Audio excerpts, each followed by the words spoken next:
Hi, I'm extremely behind schedule, so this is zero effort editing. Enjoy all these videos.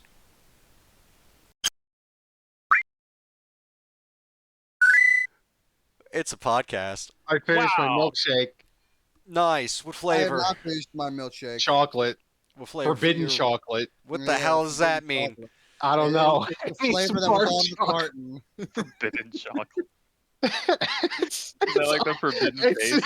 hold on, wait, we might have to edit this joke out. Some Oh unbelievable God. pauses because I was just gonna say it's underage chocolate. Oh boy. Mm. That's That would some. be forbidden. Did you just do statutory shake? Ah, Oh god. podcast. Guess we're not monetizing this video. That's a fucking. Oh, is My any of our God. videos being monetized? Hang on. That's a fucking band name, by the way. That's just Oh, dark shit. Mm. oh my God. Oh no. I just spit up some of my shit. God damn it.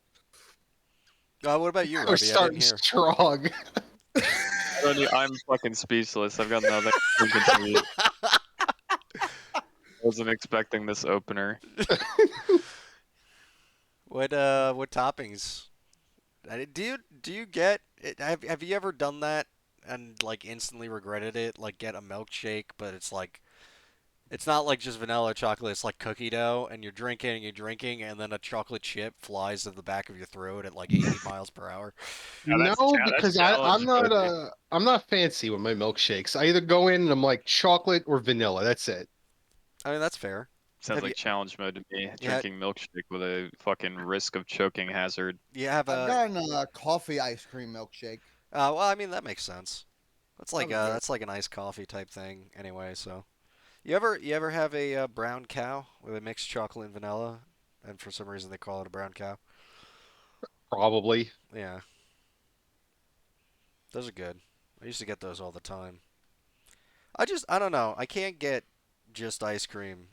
Like I very rarely have ice cream, but when I have it, it's never like just chocolate or vanilla. It's always like, cookies and cream or chocolate chip cookie dough When or I just get like ice bullshit. cream, I get almost always cookie dough because that's my favorite. But when I It's get pretty good. milkshakes, chocolate vanilla. Just Yeah, nothing special. I love cookie dough so much. Yeah, it's pretty good. Cookie dough is strong. I've My been AC is into not picking up in the background, is it? What? No, My AC is not like in my mic picking up, I right? don't. I don't hear it. I I think don't you're know, good. I don't hear Okay, it. good. I've been into chocolate salted caramel ice cream recently. Dude, like really good salted caramel is so disgustingly good. Holy shit. Pretty good. It's pretty good. Do you ever have a malted milkshake? No, It's pretty. No, I like it. I'm not It really a milkshake connoisseur, to be honest. I've been digging milkshakes a lot more recently than like normal ice cream. Yeah, I think I was because always you a can drink fan it. of just like I think ice cream's in the best state when it's like soft served or a little melty, you know. I like milk soup essentially. Cold milk soup going down The smooth. deep dish pizza of ice Yeah, cream. you're not wrong. Yeah, let's keep this ice cream train rolling. You ever been to like a Cold Stone Creamery or anything like that? No. I was to one of those once, and I didn't get it. I was like, yeah, that's ice cream. Okay, that's weird how I paid so much for it. Nice. Glad I could see you folding it on a cold stone. Okay, bye. Buy my fucking mass-produced ice cream now at the grocery store Yeah. and enjoy it Not, in I know much that the same way. not even like fancy brands where it's like known for it. It's like Walmart brand ice cream. It's like just stick it in my veins. I don't care. Great value ice cream. It's yeah, Right in the it's already bad for you. Who cares? I Mm. want can't be much extra worse. processing on my what is essentially milk with sugar cold. Oh no, it's fake sugar. Do they make diet ice cream? No, Uh, Not to my knowledge, at least. I mean, they make like sugar-free ice cream and shit, don't they? But like, do they do like? Has anyone done like 2% milk ice cream? I don't know. I think I want to say yes. I want to say shit like that exists, but I'm probably wrong. Like, it seems so obvious that I don't see how it could not have been done already. Or even This like, is one of those things where we all sound like idiots because it's like, yeah, obviously. it's That's fine. shit. Fuck. It's fine. You I'm not ask believing this questions. exists. Why are we such retards? Well, the real mystery is like we have the ability to find an answer, but instead we just postulate and then do nothing. I mean, yeah, Like we're we're old recording philosophers. recording the podcast in an era where we're all at our computers, but we're not googling it because fuck that. Truly. Why fuck would I? that. You need to ask dumb questions and you don't necessarily need the answer. We won't be enriched knowing that there's a 2% ice cream out there, but to ponder 2% ice cream, that it works on the soul. Never know, dude. At some point, I may be having a deep conversation about ice cream with somebody, and I'll be able to pull that card out of my pocket that I know that 2% ice cream exists, but I can't now because I've chosen not to Google it. But yeah, I mean that conversation has not happened yet. There's It much hasn't. time. Yeah, but I won't Google it. Out of principle, please. No, I know that I won't There you go. What about because I don't care. what about different milks? Like, you're used to the dairy, the cow. What about, is there like goat milk ice cream? Bat milk ice cream? Bad milk. Yeah, they're mammals, right? Yeah. There you go. Bat milk.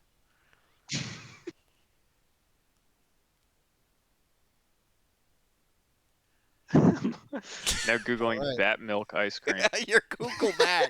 That you'll find out. Bat milk ranking mammals milk. Where does All bat? right. This website. Is this all the website is? It milkrank.org? Like, what Apparently, the fuck yes. Oh, shit. Here's the chart of the milk results, and it's called milk win rates. is what? Whatever that means.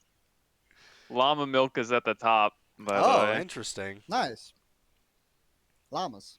Apparently, llama Oh, milk is the shit. Camel milk is rated very highly. There you go. Wow.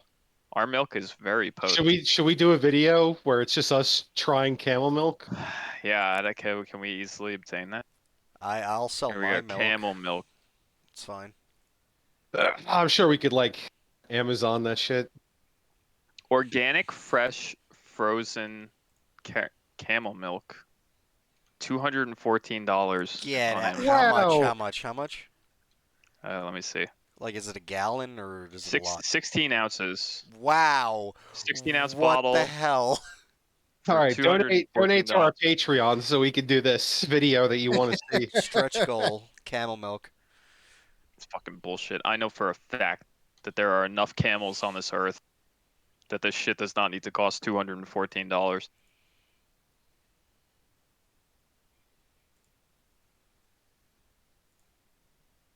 Camel milk milkshake. Let's go. Someone's out there milking a camel right now as we speak. Yeah, wait. If it's That's factual. if it's 200 goddamn bucks for just like 16 ounces of their milk, we should just skip and buy the camel and then Yeah. sell the milk. That And seems start milking the camel. Yeah, that seems economical, honestly. Every 16 ounces, 200 bucks.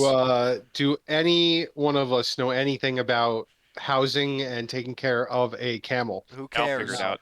Absolutely. I'll figure it out. I got Google. I got imagine I got Google. I imagine it eats food. All right, check this out. I think it would be probably cheaper if we like bribed someone from like let's say the Bronx Zoo to let us just go in there and then we'll milk that camel and then we'll sell the milk we get from that. And then we go back, you know. But we don't know how much the bribe is going to cost. I so- mean, dude, how much do you think they're gonna ask? One, they're just a zookeeper. Two, it's gonna be like, hey, just like, let us in with the camel. Here's like fucking $200. We'll give them like 1 gallon of fucking milk's worth of stuff or whatever. See, but now we're gambling, Richie. Now we're gambling on finding a zookeeper who would be willing to take the bribe and not just like turn us into the cops for Why is approaching that a illegal, zookeeper. though? Is it illegal to milk a camel? Is I it? I Is think it? it's illegal because of bribe. I'm fairly certain it's not okay to walk up to a zookeeper and be like, "Can I, with no credentials and no understanding, can I touch your camel and milk Uh, its teats?" starting to sound like PETA, dude. Animals don't have rights. What the? All right, yeah, you got me. My bad. Just alienated our PETA fucking I, audience. I All 20 rescind of my them. argument.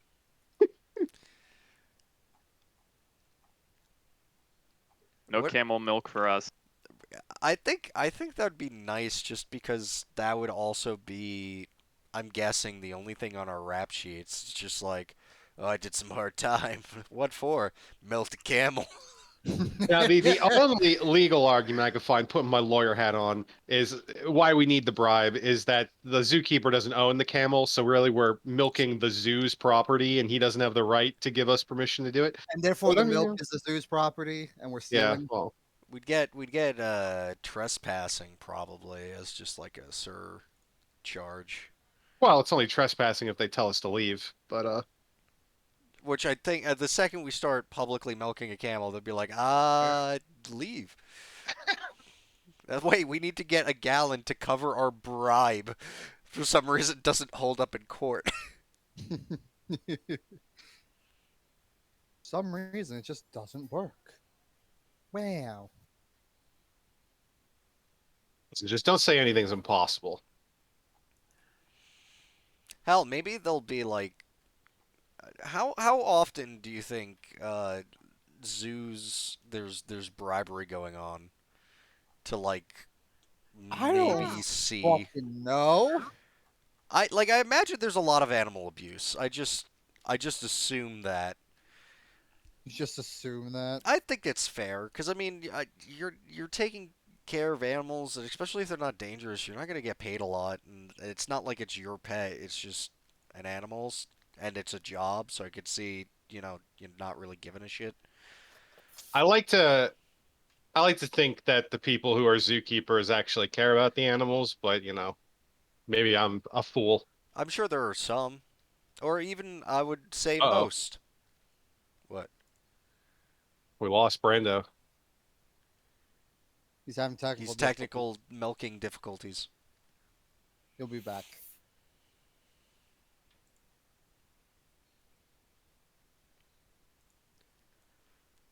But yeah, I don't think we would have any real issue.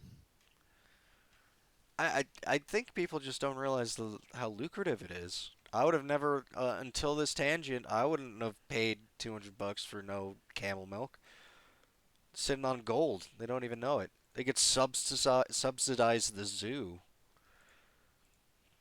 You charge people to look at the camels. You charge people to milk the camels. You sell the milk. Dude, we got it. We have the formula. It's infinite money.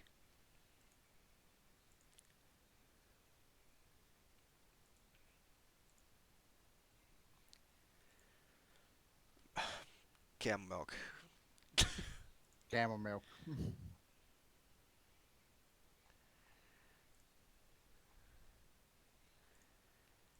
Uh, Do we wait for him? I'm just trying to think of where to take it from camel milk, but we've searched many. You know what? Honestly, they might be just impressed we're not intending to like fuck the camel. No. We don't want to like do anything sexual to the camel. We just want to grab its teats and get the milk. You're not making it not sound It's sexual. like, why are you paying me for that? Oh, he's back. I return. We are now implying that the zookeeper, upon receiving the bribe, will assume that we want to fuck the camels. Yeah, that's very likely. I actually didn't think about that at all. The keeper is going to believe that you just want to milk the camel. They'll be like, "Oh yeah, I know you want to milk that camel, you sick fuck." Do you think that's a problem? Does that happen often? People try to bribe zookeepers to fuck the animals. I'm gonna say no, but that's just my assumption. Skipping the bribe step entirely and just breaking in.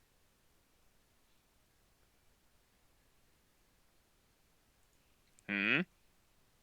Yeah, there's also that. Asians? Hmm? Yeah. Well, Mhm.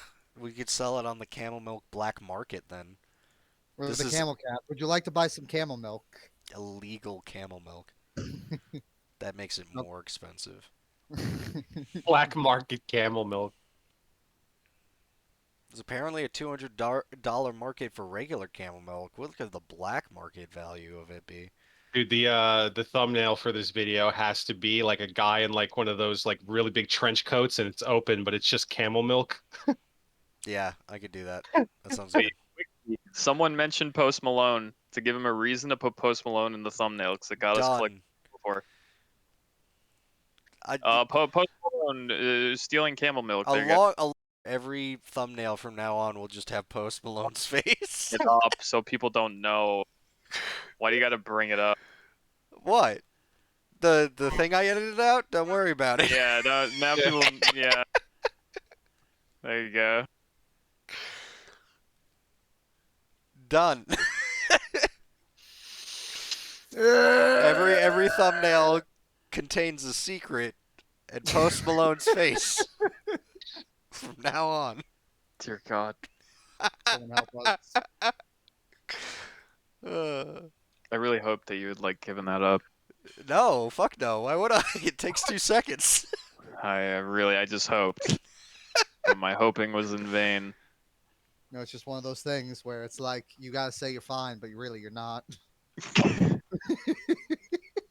But you're not really fine.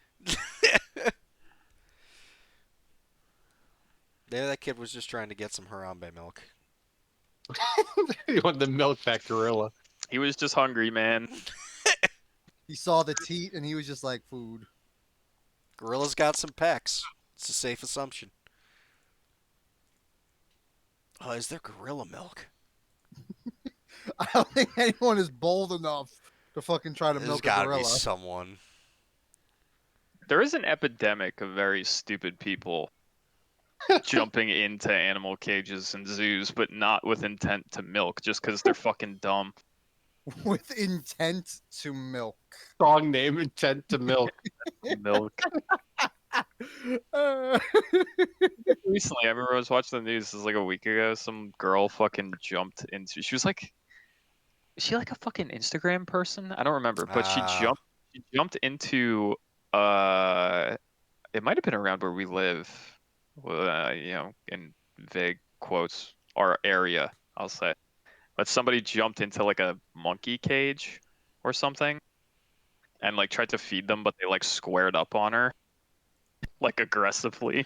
Okay. What did they I expect? have to find the video, but it was very recent, and just people are stupid. That's the moral of the story. A great moral. But she wasn't even going in for the right reasons, the reasons that we'd be going in for, Milking. which is to get a hold of some of that milk, you know. To sell that on the milk. black market. The very Milk. noble idea of selling milk on the black market. That monkey milk. We go in with two objectives. We will milk them and feed them coffee beans to collect the shit later. Why aren't zoos making infinite money if like they could have all these excellent side hustles? Just feed all your animals coffee beans. They'll be a little bit more peppy. You'll attract more visitors and viewers. Milk the animals, sell it, bottle it. Coffee beans. You Jump get. in the fence, committing mass murder. I mean, that probably won't make you any money, but It's like this is a better business idea. The extreme exhibit. Come to our zoo. All the animals are drinking coffee every day. every 5 hours, we give them a cup of coffee. we don't need- We've given all of our chimpanzees fucking coffee. we gave, You're murdering. You have to walk in and make it from point A to point B. You can't turn around and leave. You There's enter no one actual cages. You just have to go from one end of area, the park. you have to cross every exhibit in a straight line. All the animals are drinking coffee. There's no Can you water trough. succeed? It's just pure fucking caffeine. What's your chance of survival? It's just the caffeinated wilderness. It'd be such a bloodbath. It's literally what it's called too. The big sign Caffeinated says wilderness. caffeinated wilderness. Try then under it, try your luck. And then fuck. like yeah, and it's just one of those like stupid show type things where it's like, and if you make it to the end, you get $1 million. Oh god. We don't even have the $1 million, but we just know no one will make it. Damn, yeah, I was about to say that's low confidence in anyone's ability. How much is your life worth? They gotta cross like the marshy kind of like exhibit that has all the fucking like crocodiles that are fucking hopped up on coffee, Oh god. lying in wait. Coffee lions, coffee cheetahs, The death roll you. coffee apes, coffee constrictors. Oh no. There's a lot of horror involved there. The only thing worse than a snake is a snake on coffee. It's constricting you quickly. It was upon you without you even noticing. And we have one room where you have to swim through like deep water. It's coffee sharks randomly. Sharks on coffee. It's actually not water, it's coffee. They're just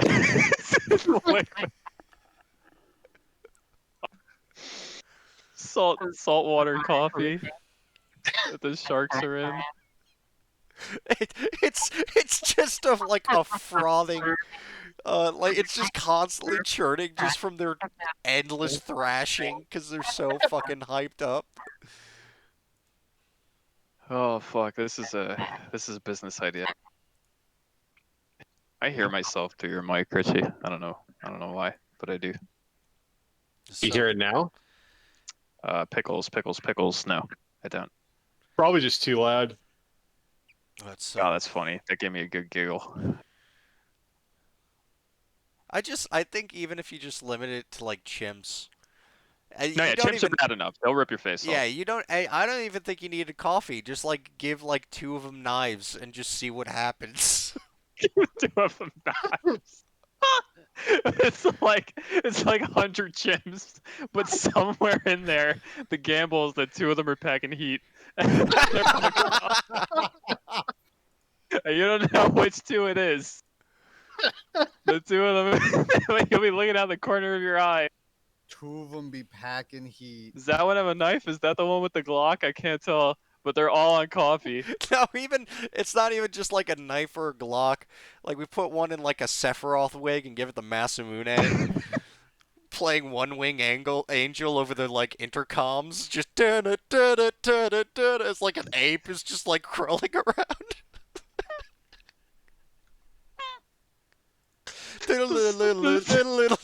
The one monkey that went through the soldier program. It's got Murakumo in its eyes. Oh no. Oh, I'm fucking crying a little bit. Oh, he's casting meteor. Oh fuck. Oh shit. Oh god, Genova is strong within that monkey. He's got the cells. Holy fuck, that was good. That was a good giggle. There's something funny about armed chimps. They're all drinking coffee. You're drinking coffee. They have like a Packing Starbucks cup. blocks. Yeah, they have a Starbucks cup in one hand. And like a knife or a firearm in the other. Running around a cage going ape shit. How many monkeys would you lose on a fucking daily basis though to like monkey infighting? Monkey infighting. It's a coffee-based monkey infighting. I don't know if you can get it so that they have like one cohesive family. You just gotta watch all. If there's like a split, if there's a division Yeah. amongst the monkeys, there will be endless war and bloodshed. Yeah. But if Some it's all Rise of like the Planet of the one, Apes shit. if it's all one unit, yeah, that's true. If it's all one unit, you could lead to literally like they just escape. Yeah, it's true. We are also inadvertently possibly creating like a post-apocalyptic scenario that could spiral out of control. You got to keep an eye on these We coffee we monkeys. taught we taught them the power of caffeine, and they're unstoppable. They're unstoppable. Caffeine and weaponry, Oh no. a deadly combination leading to the end of mankind as we know it. It's not even that they're smarter or anything. It's just like we gave them fucking caffeine and a knife, and then the government was toppled really quickly. It was alarming. God, I don't know if it's if it's my 12-year-old fucking brain, my 12-year-old level IQ, but that was good. That's one of my favorite openings we've had. It's talking about coffee chimps. Shanks. That's the name of the leader. It's Shanks the coffee chimp. Shanks the coffee. The mocha monkey. Oh, I fucking love Shanks. Oh, it's a shame he's not a camel because he would so be our mascot. He's like Daenerys. He like sits on a throne above all the chimps, and he has like 35 titles. He's the coffee chip, the mocha monkey. It just spirals from there.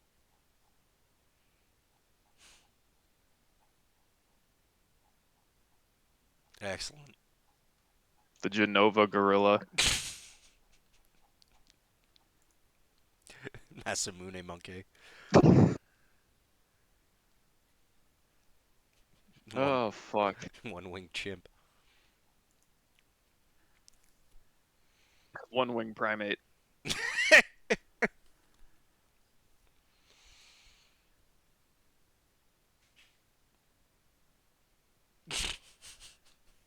God damn. Should we do weeks from that? I'm in a daze now. There's no way we could we should just end it right now. That's the podcast. There's Fuck the news. there's nothing above this. Everything's downhill from here. You should click off. I know that's bad true, for it is. engagement, but I mean, that's it. Rewind. Nothing else we talk about is going to be remotely as interesting as the Remotely last as 15 minutes. interesting or as fun. Not even close. So goodbye. Bye bye. Thank you for listening. All right, now yeah, let's do weeks. Yeah, now on to the boring shit. Our boring ass Let's go, lives. dude. I'll go first. Fuck yeah, you will. I've worked a lot, and because of that, I haven't edited the podcast. Fuck yeah, you haven't. I oh, excuse me, I just burped. Jesus. Oh God, it won't stop. Um, what was I thinking about? Talking about? I burped knowledge out of myself. I burped knowledge Oh, out. okay, I got it with my brain. I played Necromunda Hired Gun. Yeah, I forgot you did that. Tell me all about it. It's very good. Yeah. It is alarmingly fast paced out the get go, and I haven't even bought the upgrades that make you faster. Like the second I got in and just like press W, I was like, oh shit, this is a fast fucking game. And it's also janky as all get out. It's very, very, very, very, very janky. Yeah, if they were, so I was excited about this game, and I still kind of am, but like I didn't get it at release. Um, Mandalore's review definitely showed the jank, which I was kind of expecting was going to be there even before I watched his review because it's the iDevs, so like it's probably gonna have jank in it.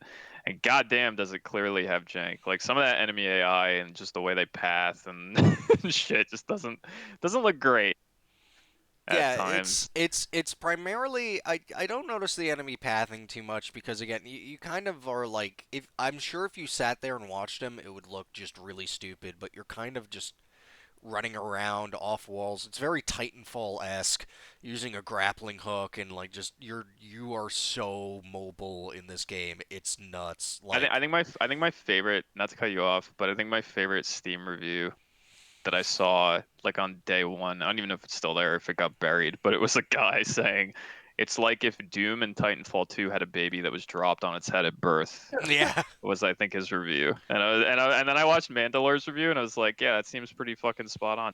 The main thing that like is unavoidably jank about it is there are sync kills in this game, and it's actually a way to Yeah, gain health. Um, and holy shit, those animations are a nightmare. Like it's a lot of like jump to, and just suddenly you're both in a very different position from just that button press you did. A canned animation plays, and then it ends, and it goes against kind of the speed of the game and the shooting as well, because you get locked in this animation, and some of them are kind of long, and none of them look particularly like awesome. Like I never did one, and I was like, "Holy shit!" or something like that. It was just like, "Yeah, I was alright." it And seems like correct me if I'm wrong because you've played it, but mm, like Mandalore said this in his review, and I could see it just from seeing the footage that it also seems like it's kind of flawed from a design perspective. Like they kind of missed the point of stuff like glory kills and Doom, where it's like it's not something you can just do. Like you have to play the game normally, get them into like a stun state, and then do it. But in this game, they were like, what if you could just walk up and do it at all times? And as a result, it's like kind of OP because you take no damage while you're doing it. So you can just walk up to clusters of enemies and just spam that button well, they seem to have and just patched like kill that them all. a little Really? bit, What they yeah. do? It's they need some level of hit stun, but that's literally like a bullet, and Okay. then a bar is on the screen, and you only have a limited time to do it. And of course, the bar, another angle of jank. So it's a good idea, but the execution is rushed, probably because they did it from the distance between the review copy to release. The bar has no bearing on any animations at all. So even you'll shoot someone and they'll be stunned and they'll like recover and you'll still have like half the bar, or the reverse where they'll like still be in the stun animation and you just can't do it because there's no bar. Right. So Like the systems were clearly developed like apart from one another. oh yeah.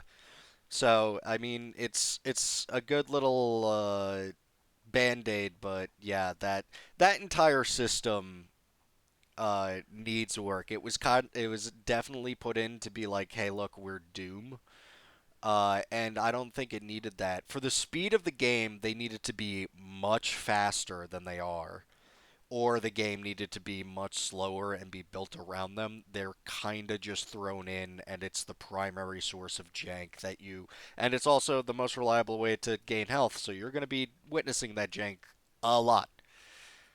I think it's unfortunate too because Mandalore pointed out that it sort of invalidates like the melee weapon being like the power knife and whatnot, which is odd in a 40K game to kind of include a system that's like, yeah, but the melee weapon isn't really worth using because you could just kill anyone with like this sync kill animation, Let alone you you know? don't have that like out the gate. That's an upgrade that you can buy, Right, yeah, and it's like I'll just not get that upgrade.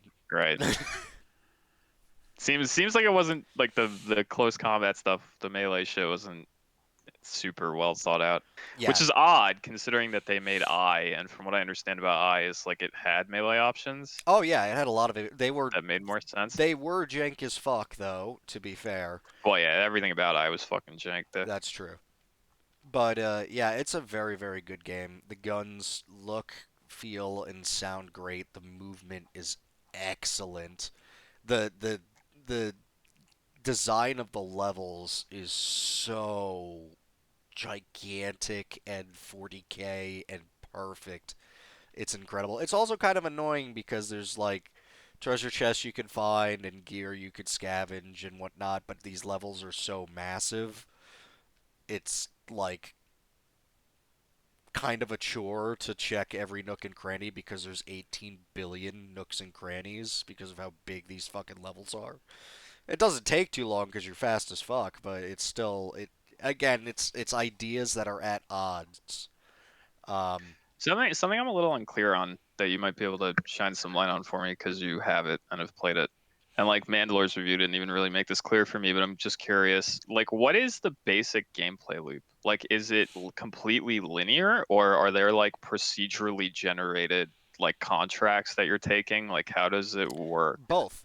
There Okay. is a main story, but there's also side contracts that you can do for factions to get favor, and it's not worth it. But um, and it's not worth it Uh, in that if you max out the loyalty to a faction, all you'd get is like a weapon skin, and that's it. But it is worth it in that it gives you money, which you can then use to buy cybernetic upgrades, better weapons, upgrades for your weapons, weird Tarkov-esque customization for your weapons.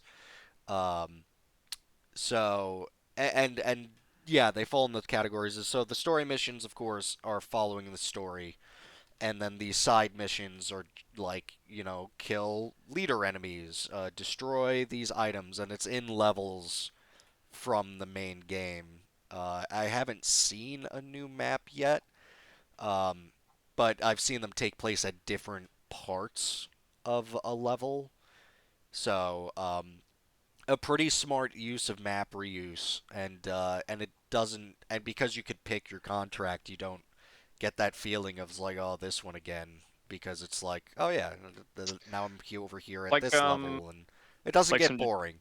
like some Dragon Age 2 shit, but better because the maps are more well designed Yeah, because the and maps not are dog shit. so large, beautiful, and whatnot, is you could take a slice of it out and just have Yeah. like one mini mission in there, and it's fine. If anything, it gives you more time to be like, oh shit, I didn't notice about this when I went through it during the story, and things like that. It's definitely very, it's pretty good. I would say it's worth it where it's at, even though it's jank as hell, and that may never be fully fixed.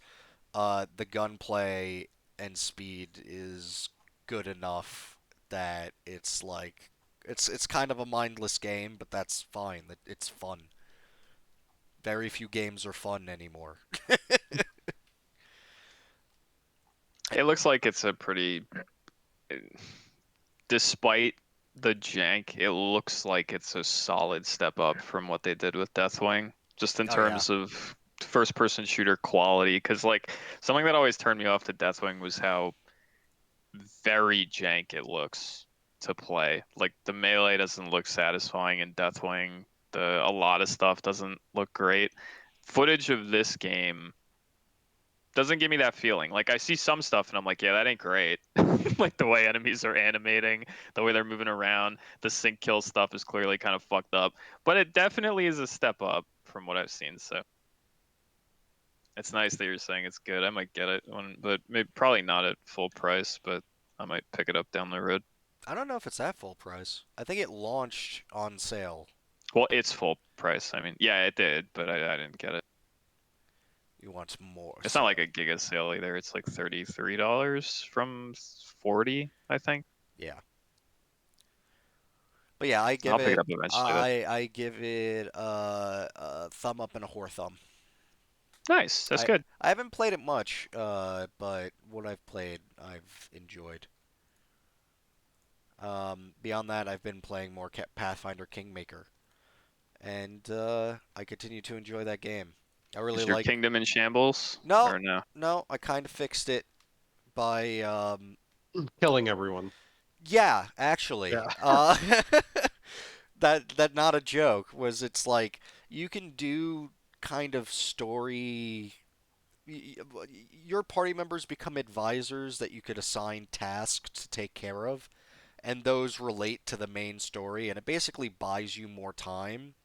And I realized that I was getting fucked on that constantly, and I'm not good at that, so I just blitzed the problem and murdered it. And then it's like, oh yeah, we don't have to worry about the troll raids. You went in and killed all the trolls. So we no longer need enhanced patrols or to figure out this problem. You just killed them. Which is very neat to have that as an option, I think, that you can either kind of like deal with it as a kingdom or deal with it as a RPG character where it's like I have the powers of a god. So, yeah, I am a one-man army and I could just do this. Um, so yeah, it's good. And now that I've gotten off of over that loop, I've bought myself a lot of breathing room to actually make decisions that aren't trash, and uh, and I like it. It's a good game. I like Pathfinder. I miss RPGs. We gotta play something. I mean, I need to run that goddamn Lancer game. Um, I completely forgot about that. well, I'm not gonna lie to you. yeah, I've just been. We went so long with not talking about it, I forgot it was even supposed to be a thing. I mean, I've got it pretty much set up. It's just I've been so busy. I haven't even been able to do life stuff, and it's like I wanna try to wait I till mean, I feel things like at calm this down. point we're so late in our own apocalypse, we should just wait until we're like all together again, All right, that's fine by me. physically. Because, like, fuck it, why wouldn't we?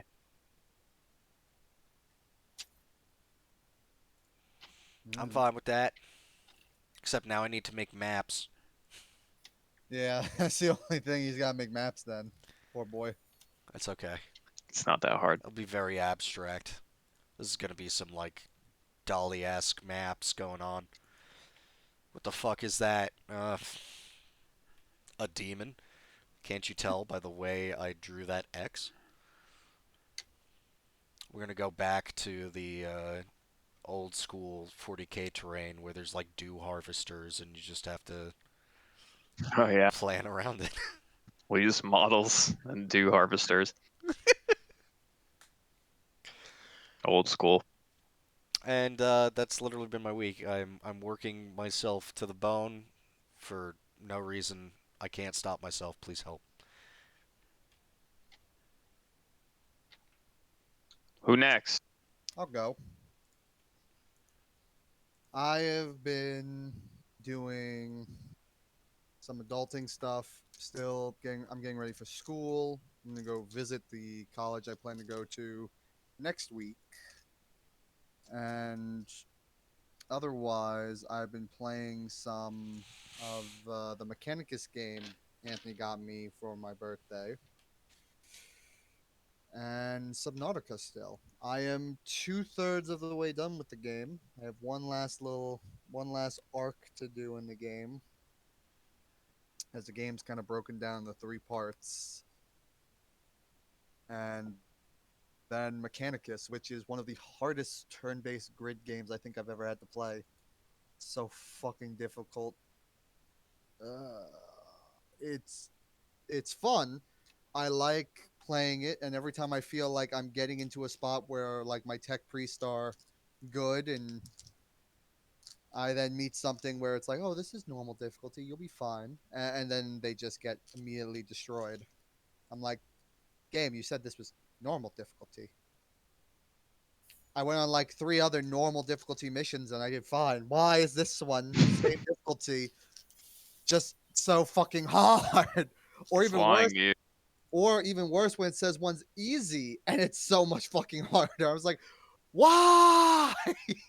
I heard that game's kind of weird because isn't it like once again to bring him up again, I think it was the Mandalore review that I watched where he pointed out that it has no to hit chance. Like it's not like Oh, an it is XCOM game. You just hit shit. everything hits. Yeah, that's So weird. armor is key. It's a very interesting way to handle it. I would have to play it myself to get a feel for if I like it or not.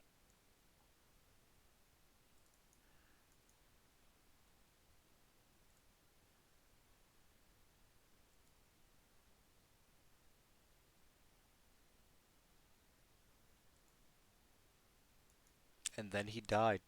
And Yep, and then he died. then I died multiple I times. guess he had nothing left in his week. All my tech priests keep dying, and I'm just like, fucking kill me. Yeah, that's my week. Okay. Me or you, sir? Mine's quick. I didn't really do much, so it's Don't worry, mine's quick too. yeah, it's gonna be very quick. And by not do much, I mean I played a little Total War, I played a little TTS, little tabletop sim, doing my Age of Sigmar stuff. I restarted Baldur's Gate. That game's fun, and I just want it to be done. But it is fun, and I'm enjoying it. Have they said like how much longer it's gonna Well, be? they said early access was going to be a year. So Damn. when did this early access release? I don't remember. October 6th of 2020. Okay. So we got a few more months. Not too far away. All right, but that's just the early access. I don't know. But I I don't get how like assume early access ends. Like there's still a lot of shit missing. Like forget about like the story and all that stuff and like the next act or whatever. But there are like core races still missing from the game DLC. and core Yeah, classes. don't you put this curse upon my house, Brendan. DLC. It's the only explanation. Or they're gonna come out and they're gonna be like, we said early access was gonna be a year. We lied. We fucked up. It's taken too long because of Rona or COVID, whatever. gotta blame COVID. So Cyberpunk early was really access is disappointing, actually so early access is actually gonna end early next year. Maybe. They put a big maybe next to that. Maybe. And then you have a fucking freak out, and then like everyone mails them hate mail and shit, and then they fucking. But it comes out early access, but just not in October. And then you get all the core shit that's missing. Or they never add that, and they charge for it later with DLC. I believe I saw that they like came out a bit and they said like the races that are gonna be at launch and it's just gonna be like core races. Ah, But fuck. like this game was data mined and supposedly there was like shit for like Arakakra and all these like weird races that weren't core races. And then they like you're like, yeah, those aren't getting added. We're sticking with the core races at launch. At So they're just launch, yeah. all that So shit that got data mined is probably just assets for DLC, post-launch DLC stuff. but like even the classes aren't fleshed out even with their lower levels, which is like surprising. Like Warlock. Warlock fucking frustrates me because it's like, all right, cool. I could pick Fiend or Old One. There's no Archfey, but that's whatever. Okay. And then when you get your level 3 and you pick like a boon, there's only chain. There's no blade, there's no tome. And it's like, yeah, this has been out since October. You're telling me you couldn't insert a checkbox that gives my warlock proficiency with melee weapons, and he could summon a fancy sword? Like, really? It's hard. It's hard, Richie. I'm These not things are doubting. hard. I'm not doubting it's like it takes time and resources, and yeah, there was a fucking pandemic, but it's been like what 7, 8 months. Couldn't really Gaben add those two features to the class. Gaben himself once hammered into a crowbar atop an anvil and said, "These things, they take time." And he wasn't lying. They take time. That checkbox takes time. Like I understand, like some things I totally get, like the Druid wild shapes. There's only, I mean, there's a good amount of them. There's like 5 of them. Like, yeah, I get early access. There's not going to be fucking 20 of them. I get that. But like such a core mechanic for Warlock being only getting one, kind of shitty. Also, I don't, there's something else about Warlock that annoyed me. I don't remember though. I can't remember off the top of my head, but that sucks. But there's no half orc in the game. There's no dragonborn in the game. I could get dragonborn taking a little longer, I guess, but why aren't there half orcs? But there's fucking Githyanki. Like seriously? Weren't Gith Yankee there from the jump? Yeah, they were there right from the release. That's kind of what he's saying, though. Um, there's no paladin. There's only two cleric subclasses. Like the game is very light. And while it's fun and cool, and I think a very good representation of the table, they just need to get more fucking content out. Like Jesus Christ. When did update 4 come out anyway? The last big update. Update 4 came out in like February. It's June. These things, they take time. Maybe. And yeah, maybe. And Maybe you'll get all these things you're asking for. Maybe. your Maybe it'll be followers aren't even October. playable yet. So, just more, seeing as early access is only like 4 months away, 5 months away. It's like, yeah, maybe the game should be a little more complete. But like again, game's fun. I enjoy it. There are things I really like about it, like the biggest problem I had with the tabletop is like utility spells, where it's like they call us the spell slot, and it's like, cool, I concentrate on this spell, and I can fucking speak to animals for 5 minutes or 10 minutes or even an hour. That's cool. Spell slots are really, really valuable, and I felt like that didn't really give you value. And I know the argument's going to be, well, it's utility. Yeah, and that's true. But something the game does that I like is that so like when I use my spell slot to cast uh speak with animals, it's not like there's no time limit on it. I just have it as long as I remain concentrated on it. Hmm. And that's cool. That feels like I get more value out of my utility spells and I'm more likely to use the spell slot on it.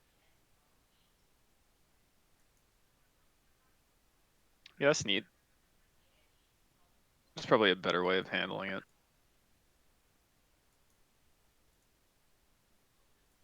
So you can still lose it, still, get hit, lose your concentration, or cast another concentration spell.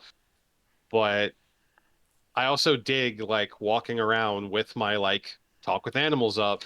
So that way, if I come across an animal, I could talk with it. And hey, if my 5 minute timer doesn't tick down or whatever, then I can. And I have to waste another spell slot. So that's neat. Achoo! Bless you. I really Bless just you. want to.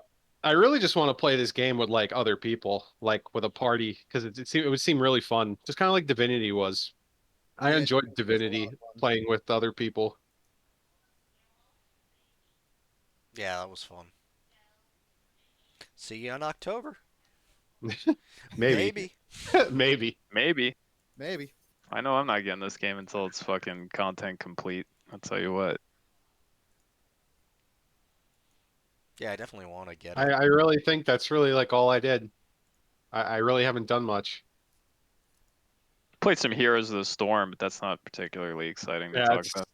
yeah, it's Heroes. We played it. It's That's low, that's it's low octane, it's enjoyable.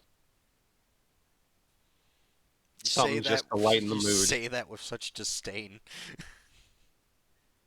what. It's not disdain, it's just not exciting to talk about. It sounded disdainful.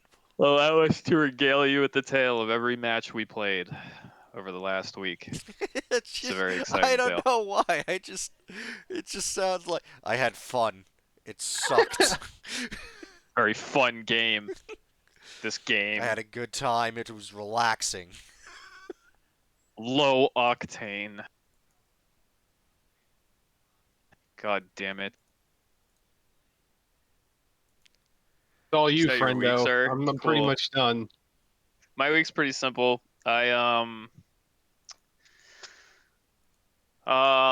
still haven't finished RE8 because I told myself I was gonna do it. I'm very close. I'm at the end, but I keep doing other shit with my time instead of turning on RE8. So I still, even though I have experienced more of it since last I talked about it, I'm not gonna give it a thumb review until I'm done with it, which will probably be next week. I'll say right now, this week that I'm about to talk about, very, very light.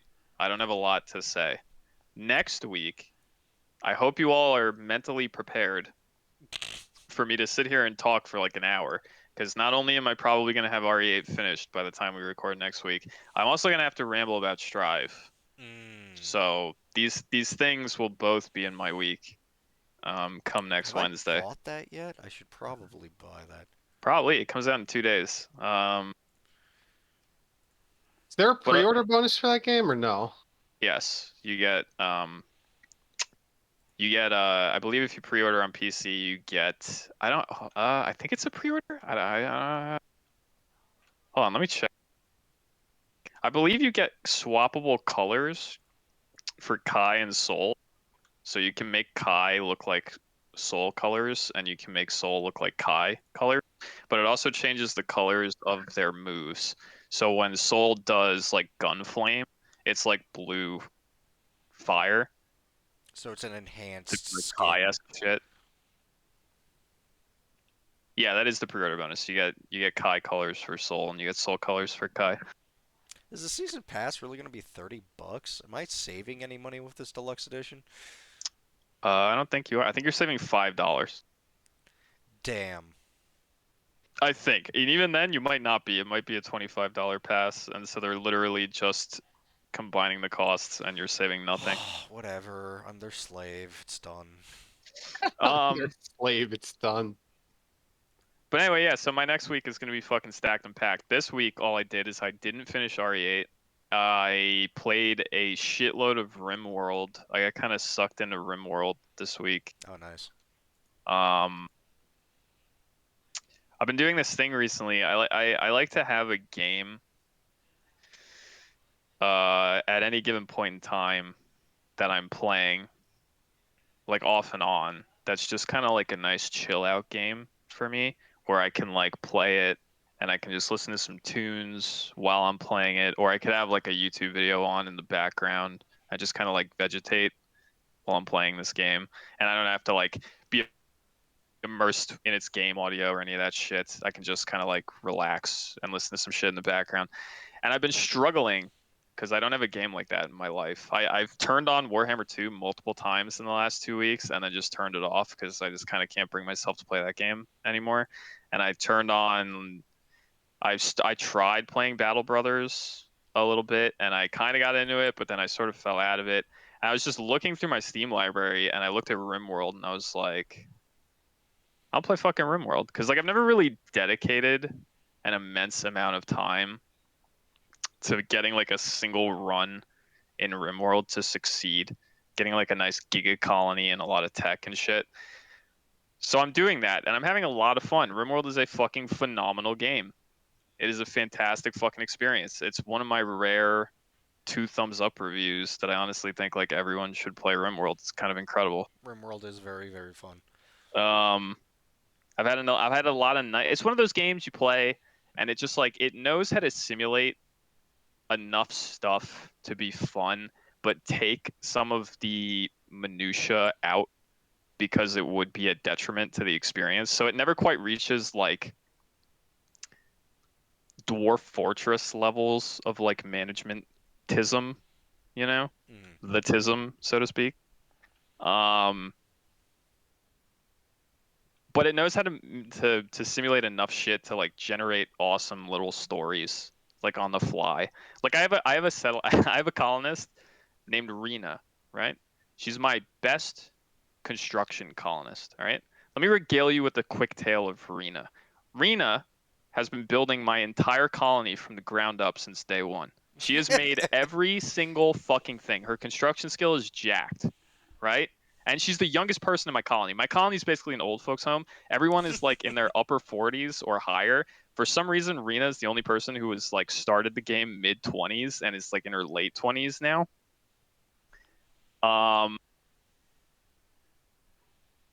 But Rena's just construction duty, right? I don't have her really like outfitted for fighting. She doesn't have like a talent in like shooting or melee or any of that shit. So she doesn't really. But sometimes when shit's getting a little heated, someone's raiding my fucking colony. I put a gun in her fucking hand and I'm like, get on that front line, guardsman, and do your duty, right? And she does. Except one time, I got a Giga raid coming in, and Rena unfortunately ate a bullet to her eyeball, and the bullet went in Arena's eyeball and gave her permanent brain damage. Oh no! so Rena had the tism shot into her face. This was a problem because, as I stated, the person who builds your shit is never done. yes, Rena is my best construction colonist who now has brain damage and lost like 50% of her like fine manipulation skill and her consciousness. She's in a permanent state of 50% consciousness at all times. This was further made a problem because my colonists like to grow some dank space kush. Oh no! They grow dank space kush and they like to smoke some dank space kush from time to time. It keeps them happy, right? And dank space kush in RimWorld doesn't fuck you up that bad. It fucks with some of your physical abilities, but it's nothing. It's not bad enough they can't still do their jobs, right? And it makes them nice and happy.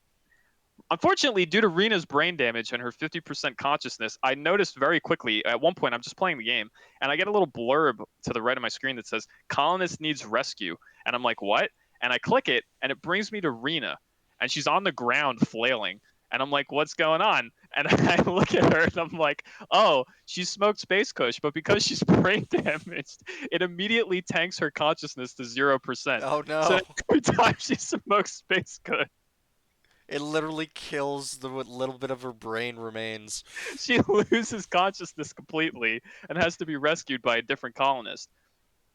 Lo and behold, I've experienced a miracle where a quest came in. A different faction asked me to go. I think to trade them like 700 light leather, and one of the rewards was a injection of nano machines, which will take you put it into a colonist. They shoot up nano machines just like JC Denton would have done, and it goes into their health stuff, and it picks the worst thing they're suffering from and heals it. It can even regenerate limbs and shit. So I was like, oh my god, if I do this, Rena can shoot up nano machines and lose her brain damage. So for days, I hunted rabbits and rats and raccoons, and I got all the light leather I could fucking harvest, and I sent a caravan across the plains to trade for that nanomachine injection, and they got it, and they came back, and Rena shot that shit up, and she lost her fucking brain damage, and she shot it up right in front of my other colonist who has cancer,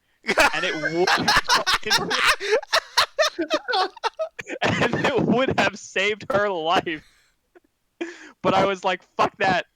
Rena is young, and that other person is like in their mid 50s. But Rena's like 28, and she has fucking brain damage from a bullet wound. So that's the story She's of a Rena. goddamn hero. That's how Rena lost her fucking brain damage. I thought for sure that was going to end with, and then her eye grew back, and she's still brain damaged. No, that would have been hilarious.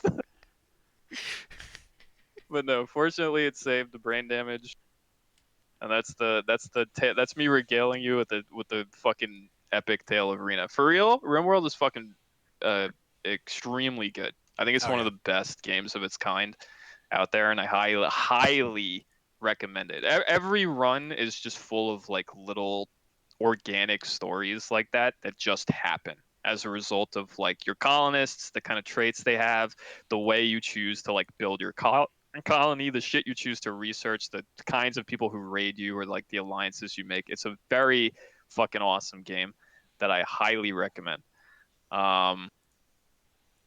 It's one of my rare 2 thumbs up, and yeah, I don't think besides playing Heroes of the Storm on and off that I really did much else. So look forward to. Oh, and other than that, oh yeah, and one other thing, I'm in full blown Guilty Gear Strive hype machine. I'm very fucking excited. yesterday I said to myself, I'm gonna launch Rev 2 because I've been trying to get Anthony and Sean to play Rev 2 with me before Strive comes out, but we haven't done it yet. So I'm beginning to suspect that we're not gonna do it. I literally just installed it. Um, but I installed Rev 2 and I was like, I have to for my own soul, I and my own brain and my own peace of mind, I must figure out how to do dust loops with Biken before Strive comes out. I cannot close the book on Rev 2 until I do this. This is something that has haunted me for like 5 years. Because basically, if you play Biken and you can't do dust loops in the corner, you are essentially playing like half of the character because her damage is pretty subpar and her game plan is strange. And the best damage she gets is in the corner doing dust loops. But for 5 years, I've given up hope of me being able to do them because I just thought I couldn't do it. I was like, my hands are just stupid. I can't do it. I've spent so many hours in training just trying to get dust loops to come out. And last night, I fucking figured it out. And I can do dust loops now with Biken. 2 days before Strive comes out, and I'll probably not play Rev 2 anymore. I have figured out how to do dust loops with Biken. And hilariously, for 5 years of my life, roughly, a little bit less than that, but close to 5 years. I think Rev 2's out 5 years in December of this year, so it's pretty close. For all that time, I've just been messing up one extremely simple thing that I was just not understanding because I thought this is going to be Japanese to anybody who doesn't understand fighting games. So I'm sorry, I'll keep it brief. But I thought that what I had to do is I had to jump after I launch in the corner, do a slash dust, fall back to the ground, frame perfect IAD, like instant air dash, when I hit the ground. That's what it looked like to me from everyone that I've seen. I'm a moron and didn't realize that what people are actually doing is because what you do is you launch in the corner and then you don't use an air dash in your combo, you still have it. So you jump, slash dust, fall back, but before you hit the ground, double tap forward for your one air dash that you haven't used, and then do another slash dust. So my moron You fucking brain, stupid fucking idiot. I really am, because the whole time I've been watching videos of people doing this, and I'm like, why can't I fucking get this to come out, dude? I'm watching like Max do it. I'm watching all these people on YouTube do it in tutorials and shit, and I'm like, why can't I do it? And I thought it was a fucking IAD, and the moral of the story is it's not. I'm just a moron. I didn't realize I could double tap forward for an air dash because I didn't use it yet in the combo. And the moral of the story is I am fucking riding on cloud nine, dude, because now I am an actual Viking player who has combo damage in the corner that isn't fucking pathetic, and it feels fucking good. Just in A time for the 5 year journey. game to die. Yup. But hey, No, but feather in the hat. yeah, feather in the hat, A, and B. If Viking comes out in Strive, there's a possibility she doesn't lose that shit because some people in Strive do still do dust loops. Like I think Soul has one. So there's a possibility that they don't take that away, and I fucking learned how to do it, and I'm very fucking proud of myself. That was a 5 year journey of trying to figure out how to do dust loops with Viking in the corner that I solved yesterday, 2 days before or 3 days at the time before Strive comes out. Good job, man. I'm very happy with myself. That wasn't You have no facetious, idea by how the fucking way. dude. I clapped and like yelled a little bit when I did it for the first time yesterday. I'm sitting here alone in my room. I'm such a fucking nerd. I get the first dust loop to come out successfully, and I'm like, yes, dude. I'm like yelling at my TV, clapping and shit. And that was my week. That's all I did. I played RimWorld and I figured out how to do dust loops. That's me. But can you do dust loops in World yet? No. Get to practicing. No. I'll have to wait for the fighting game technique DLC. They did put out the DLC that puts Psychers into RimWorld, but I That's don't true. have that. Which is important to note, actually. My two thumbs up review for RimWorld is no DLC included because I don't have royalty. I don't know if that would change my opinions on RimWorld. Probably not. Isn't it better to have two thumbs up without any DLC?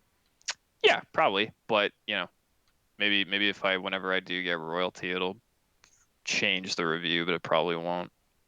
I've seen mostly good things about the DLC.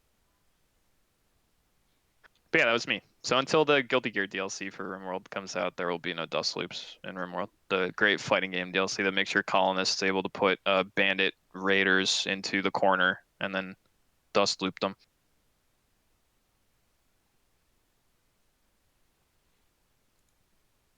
Excellent. Very good.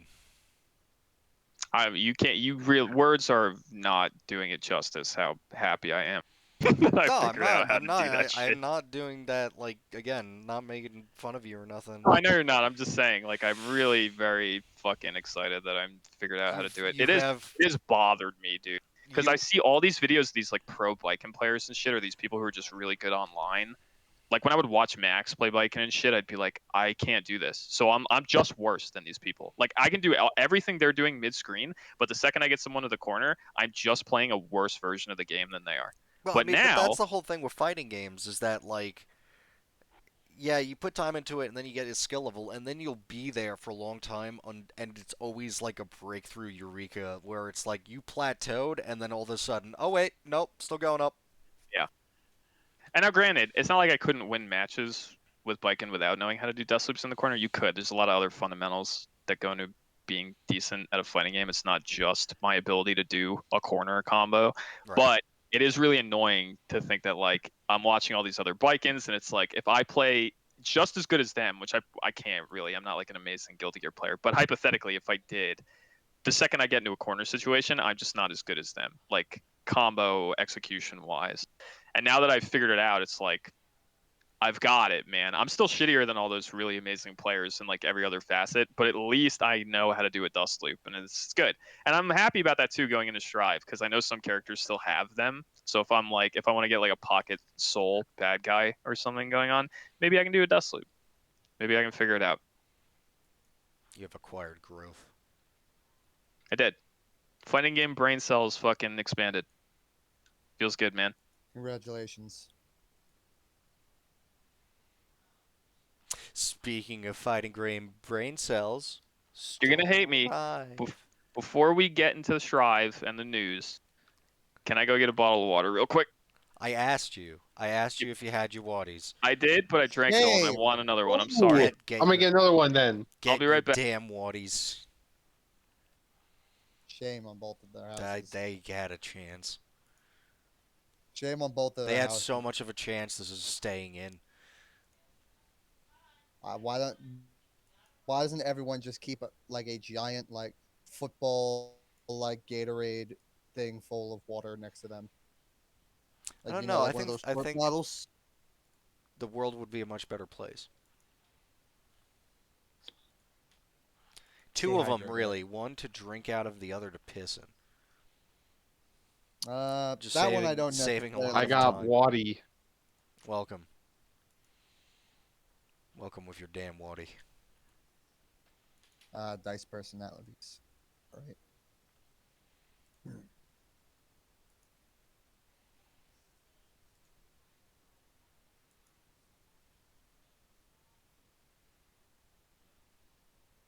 Yeah.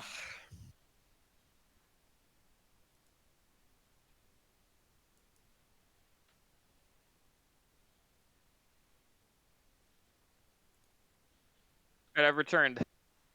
Welcome back. How's your He's water? back. I don't know. I haven't opened it yet. Here I go. It's open. Mm-hmm. I drank it. It's definitely water. How is the We water? can continue then. Yep. I'll give this water a thumb up and a whore thumb on brand scale. So it's not the best water. What's the I've had. It's pretty brand? good water. What's the brand? Poland Spring It's the best bottled water. water. If you want bottled water, the Camels, give us money. I'll whore out for a 2 thumbs up water review. Dasani, if you want to call me. Camel brand water. Yeah, or that. Start our own water brand. Put it on shelves right next to the milk, the camel milk.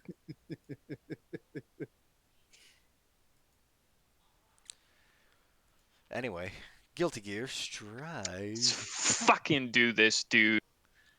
Let's It's do it, time. dude. I know nothing about this. Someone enlighten me. There was an opening trip movie. It's the opening movie to the game. At least that's what they're titling it. So I'm assuming that it's probably what runs at like the start screen or something. Yeah, that's all I can think of. If you linger or whatever.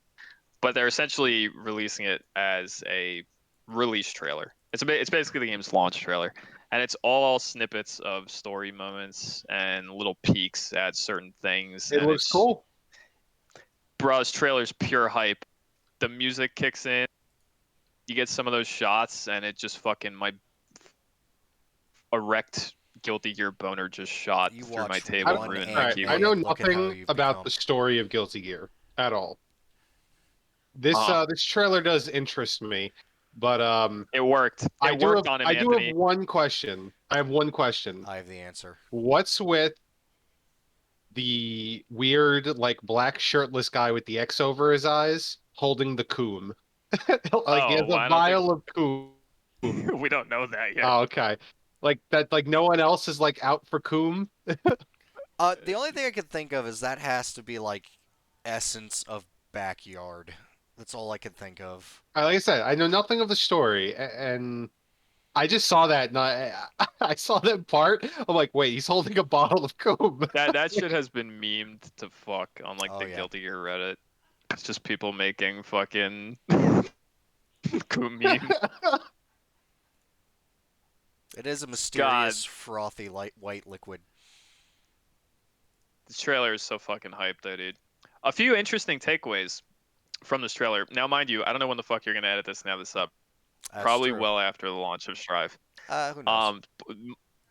To anyone listening, we're doing this 2 days before Strive comes out, so all of this is unexplained and completely new to me. A, trailer's fucking awesome. Big giga hype generator. 2, did you notice the Dizzy reference? That Dizzy is very clearly going to be in story mode and probably have a model. Oh yeah. Because Kai is walking through the woods and there's a little squirrel on a tree and he turns his head and he smiles all happy because he's like, oh, it's my underage waifu because I'm kind of like a weird pedo. And he's like really excited. Like Dizzy's going to be in story mode. Artificial people age is weird. Okay. We get Jacko fucking Arya or whatever her name is. We get Very we cool, get dude. Happy Chaos. God, I hope fucking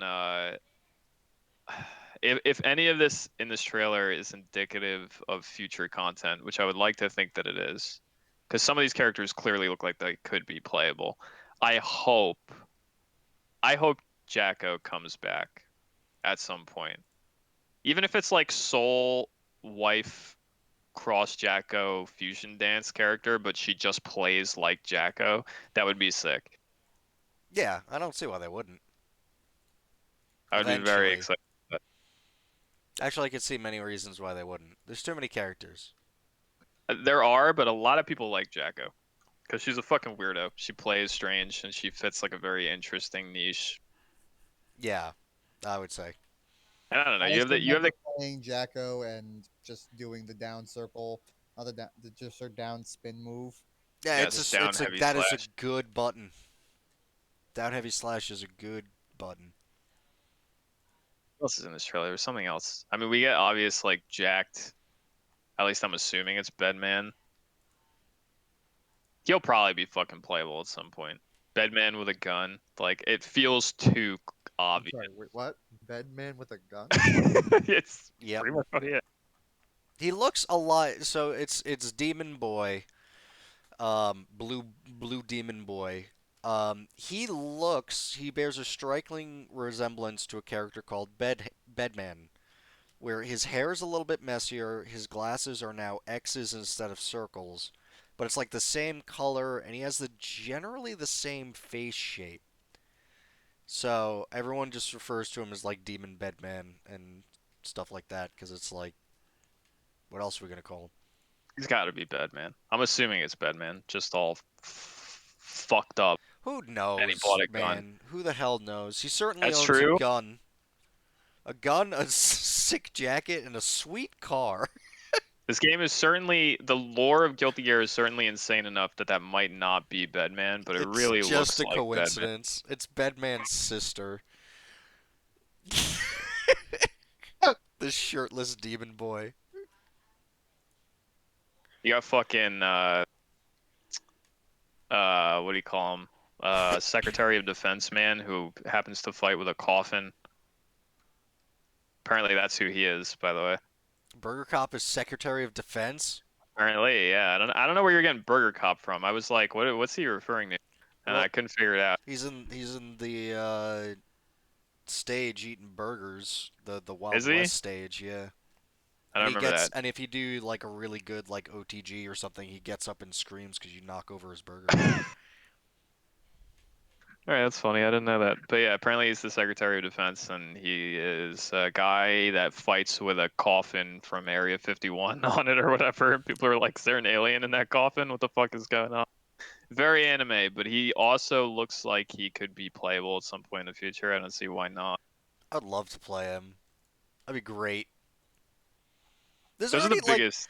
because like we already have the roster, and in the trailer here's like Like five five characters. goddamn characters that aren't playable. Guess what You the know, season pass is for? Five I characters. So there's something interesting that happened as a result of this trailer, and Richie already kind of alluded to.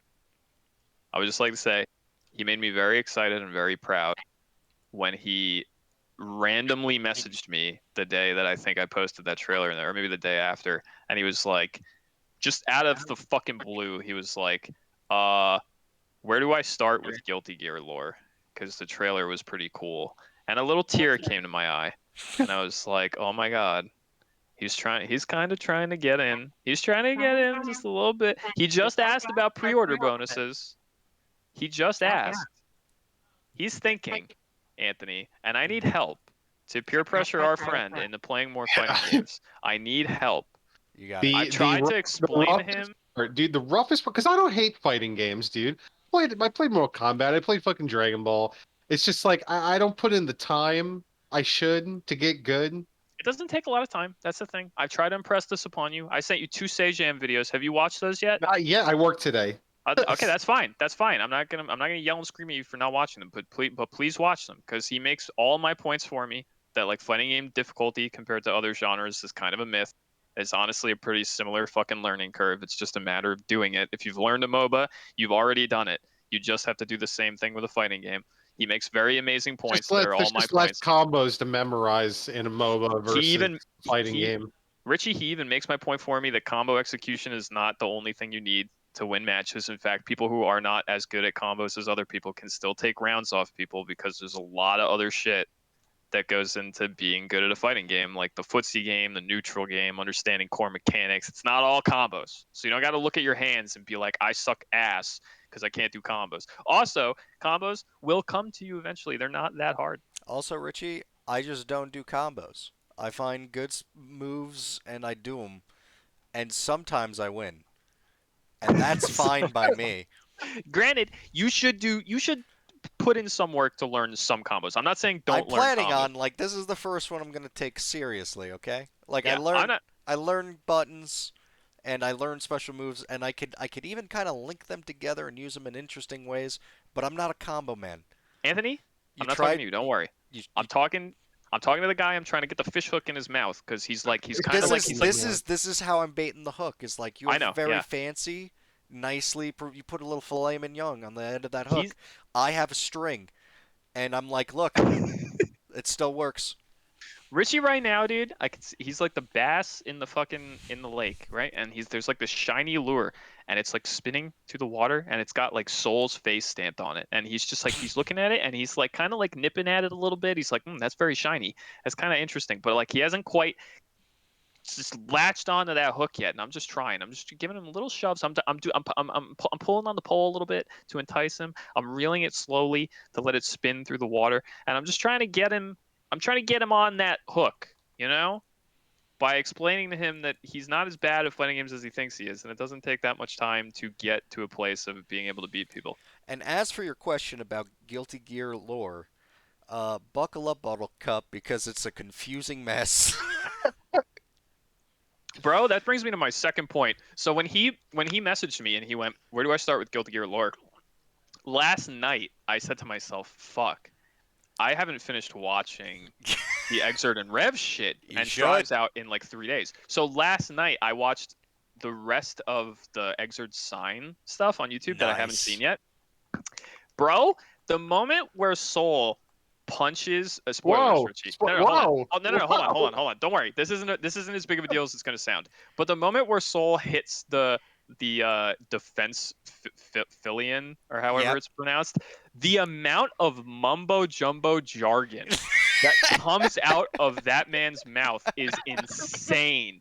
I was like, my eyes were rolling back and like glazing in my head as I'm like reading what the fuck is on my TV. It Don't was, you understand? His punch was science, okay? dude, I'm reading it and I'm like, is this BlazBlue? Like, what the fuck am I looking It at? quite literally is BlazBlue was It's entirely created because they didn't have the rights to Guilty Gear for a little bit.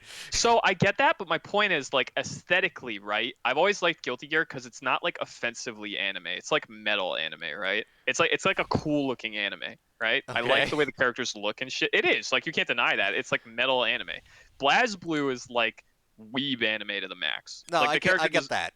you know what I mean? There's different levels of anime. It's like aesthetically you would probably really like stuff by the guy, oh god, what's his name, who makes like Trigun Yeah, I've seen stuff like that. That is kind of and similar, actually. Gungrave. Yeah, it's like weird. It's the few Japanese guys that were like, man, the West was awesome. Yeah, And and Daisuke is like metal is awesome, and yeah, like yeah. Western metal bands and shit. So you get a lot of that. But like, um, what was my point? My point is when the dialogue happens though in a Guilty Gear story, it's like all the aesthetics that aren't BlazBlue go out the window, and the dialogue is like I'm reading BlazBlue shit, where it's just like so much. It's like offensively anime. Like all that jargon was insane. I was like, this is the It's weebiest shit I've ever read it's in my life. it is incredibly anime. It was anime the whole time. It's It so just has bad. a veneer of metal, but Yeah. underneath that veneer is just a gooey anime center. And that's part of why I think it's so great, because it's like, well, why is this badass biker dude talking about fucking equations? And Right, yeah, because it doesn't look the part, but then you break the shell and you're like, oh my god. and it makes no sense. Why is he a scientist? Why? Because he can be I Anthony. love Soul Bad Guy so much. He's the dumbest character. Like he's so flagrantly a Mary Sue that I can't be mad at it. He can Yeah, do anything and he does everything. he's the Did Goku you of Guilty Gear. Oh my god, is he? Except he's not a terrible, well, I guess he is a terrible father to send, but we won't get into that. Uh, did you get to the part where it's Not too many spoilers for our boy Richie here. where He's interested. Elfelt is in the bubble? Yes, I that that part, is so anime. it is the funniest thing to me because the entire time Sin is like, you are people and everything is good and whatever and I'm your friend. And then it gets to like the climax where it's like we have to convince him, and Sin is pushed to the side, and Soul Bad Guy just says the exact same thing Sin has been Yeah, saying, and it works but he because says it Soul said it He says it exactly. aggressively, Anthony. He says it with vigor And and he hate. punches a thing. Yeah, and he punches stuff really hard because he's a badass. It's so good. I A love badass it. scientist, I that is. love it so much. I will say Oh. this, while we're on this topic, something I've noticed having just watched a bunch of that Exurge shit last night and like rewatching the trailer, the launch trailer for Strive, you can see in this launch trailer how Arxis just has more money now. Oh Like, yeah. have you noticed Oh that? yeah. Like, they are a company that has a budget now in a way that they did not have before, due to shit like Dragon Ball and like Grand Blue and stuff like that. Like, they're a very different company, I think, financially speaking, and you can see the difference in like animation quality of those story moments. Because a big takeaway for me, not to like shit on anything you're about to watch, Richie, but a big takeaway for me with at least with the Exert Sign stuff, maybe this changes in the Rev stuff because I haven't watched it yet. But in the Exert Sign story, there's not a lot of like cool fight moments, and the animation's very stilted. It's like a lot of dialogue. Sometimes a cool thing happens, but it's like never like gracefully animated or like fluid and shit.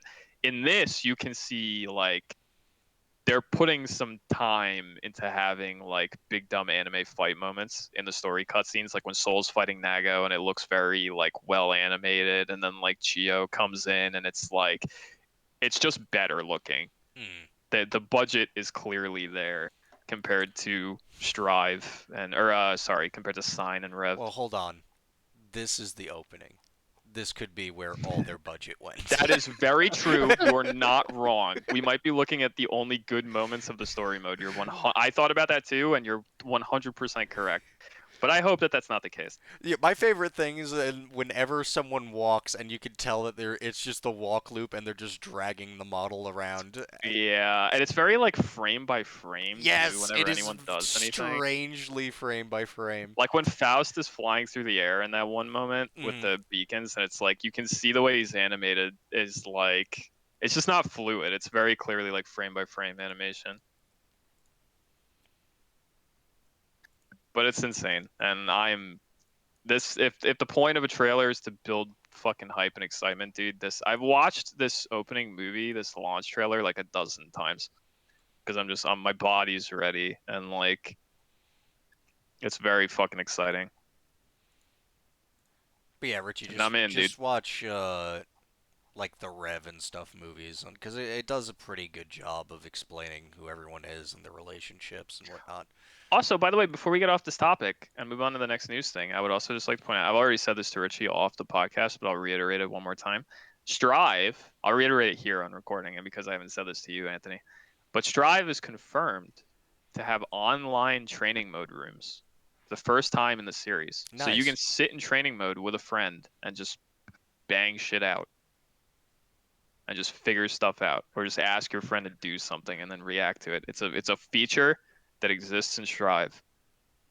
Very good learning tool.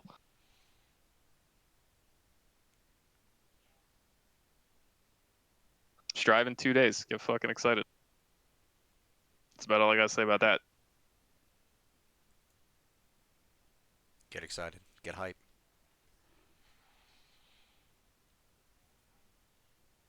Speaking of We'll getting see.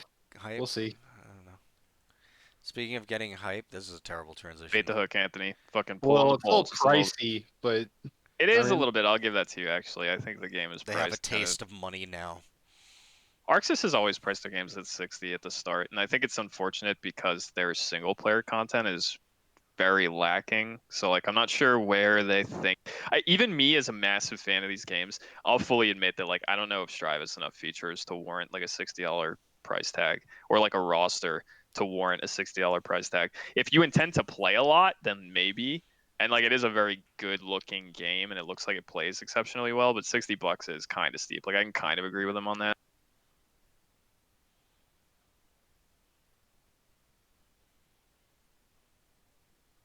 But Arxis does make very high quality fucking fighting games. They play very well. Probably some of the best out there right now, Beautiful. honestly. They're beautiful to look at. They play exceedingly well. I would argue Arxis is the best fighting game developer in existence at the moment. They're I would they're agree. they're doing it better than Capcom is. They're doing it better. I would argue even though SNK is having a bit of a resurgence, I still think Arxis is putting out better quality shit. I think they're putting out Tekken 7 is awesome. Don't get me wrong. I still think on the whole Arxis is killing it more than Bamco is. Yep.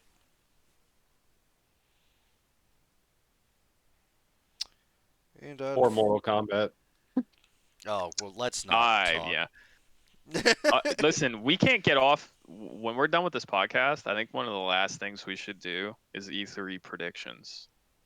I Oh feel like that's boy, something we should yeah. do. We should point out this is a pre E3 cast as well. We have E3 in like tomorrow, right? Doesn't it start tomorrow? I think Summer Games Fest is tomorrow, and that kind of kicks it off.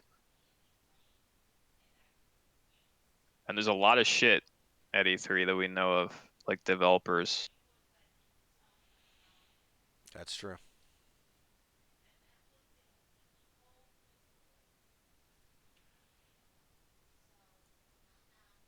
Sorry, I got reminded of that because you mentioned Mortal Kombat and NRS is going to be there. which is part of my big brain predictions. Well, let me rephrase. Warner Brothers Games Division is going to be That's there, but true. that probably means NRS is going to show something. We'll re-hit that with the Babylon's Fall news, maybe. Anyway, speaking of news, Capcom as well. They did the big steals. Whoops. This is insane. Yeah. I would love to talk about this. This is fucking crazy. So what happens is there is a photographer who takes pictures of things, and the Nice. way photographers make money is that their art is used in other things. Um, so interestingly enough, uh, a lot of graphics artists use art, like real art and pictures of real places and stuff, to kind of create their product, I would say. So very interestingly, I think the most damning and most interesting one is the 4 in Resident Evil 4 has this kind of like broken glass look, and that's because it's literally a picture of broken glass superimposed on this 4, and it's this lady's art, and she was never paid for it. And the only reason people know about this, and they've been caught entirely red-handed in the, it's not just that it's similar, like it is her art, was because of the Capcom leak. Someone actually looked through those files, and Yeah. they're named the same as her pictures that she sells. Yeah. That's insane. That's a crazy part of the story. Is it's like Yeah, how it's been so many years that you just like in development you named it that and you never changed it and you just never thought it would come up ever again. maybe they were told they got the license fee. You Well, yeah, know? not. I'm certain not everybody on the dev team knew Or that they were and still really, this isn't the dev doing these team. This assets. is the art team. Yeah. So I mean, I don't own a single fucking asset I use for any of my cover images. I get those from places I probably shouldn't. No one cares because this podcast doesn't make any money, and I don't claim to. I don't think I need to imply that my guy. It's just shitty layered images, and that's how I make it. Uh, when you're company making a product to sell, you can't do that. You can't be making a 4 and be like, oh man, a broken glass picture would texture would look really well for this. Let me Google broken glass. Oh sure, this photograph, make it transparent, put it over it, done. So you can't do that. That person needs to be paid. It's like very blatant too. Like you look at the side by sides and it's like, yeah, no, they absolutely stole that. Well, Like and here's the 100%. thing. I did like even before I read the story, like first it's like, oh yeah, that looks really blatant, and then you get to the point where it's like these files are named the same, and it's like, Yeah. oh yeah, because that's the file. Yeah, that's bad. Yeah, it's really fucking bad. That's not good. It's an interesting little kind of taint on the legacy of like one of the greatest games ever made. That someone on the art team thought to just steal shit from someone's photography and just stamp it on crap. Not just in the promotional shit too, like in game. There's a door in game, I believe, that has a design from a door in real life, I believe, that this Hmm. person took a picture of. Um, just crazy shit. Like I don't know why anyone at the time, like however many years ago it's been since this game came out, thought that this was a good idea. But I guess they just thought it would never come up. No one would figure it out. To be fair, how many years has it been? A very long time. When did But hold on, let me eventually it Google it. always comes out. I mean, and here's the other thing: is like you could recreate an image you could be inspired by, and then you wouldn't owe money. But they literally used the same fucking image and made it transparent, and that's what makes it a crime. 2005 is when RE4 came out, so it's been quite some time. And nobody's brought this up. Yeah, it's fucked up. Do you think that this is grounds for, like, obviously there's a lawsuit happening, and god damn is her and her lawyers asking for a lot of money. I believe that let me look at it. They're asking for up to $12 million in damages for copyright infringement, as well as $2,500 to $25,000 for each used photograph for false copyright management and removal of copyright management. And Capcom refused to comment on it.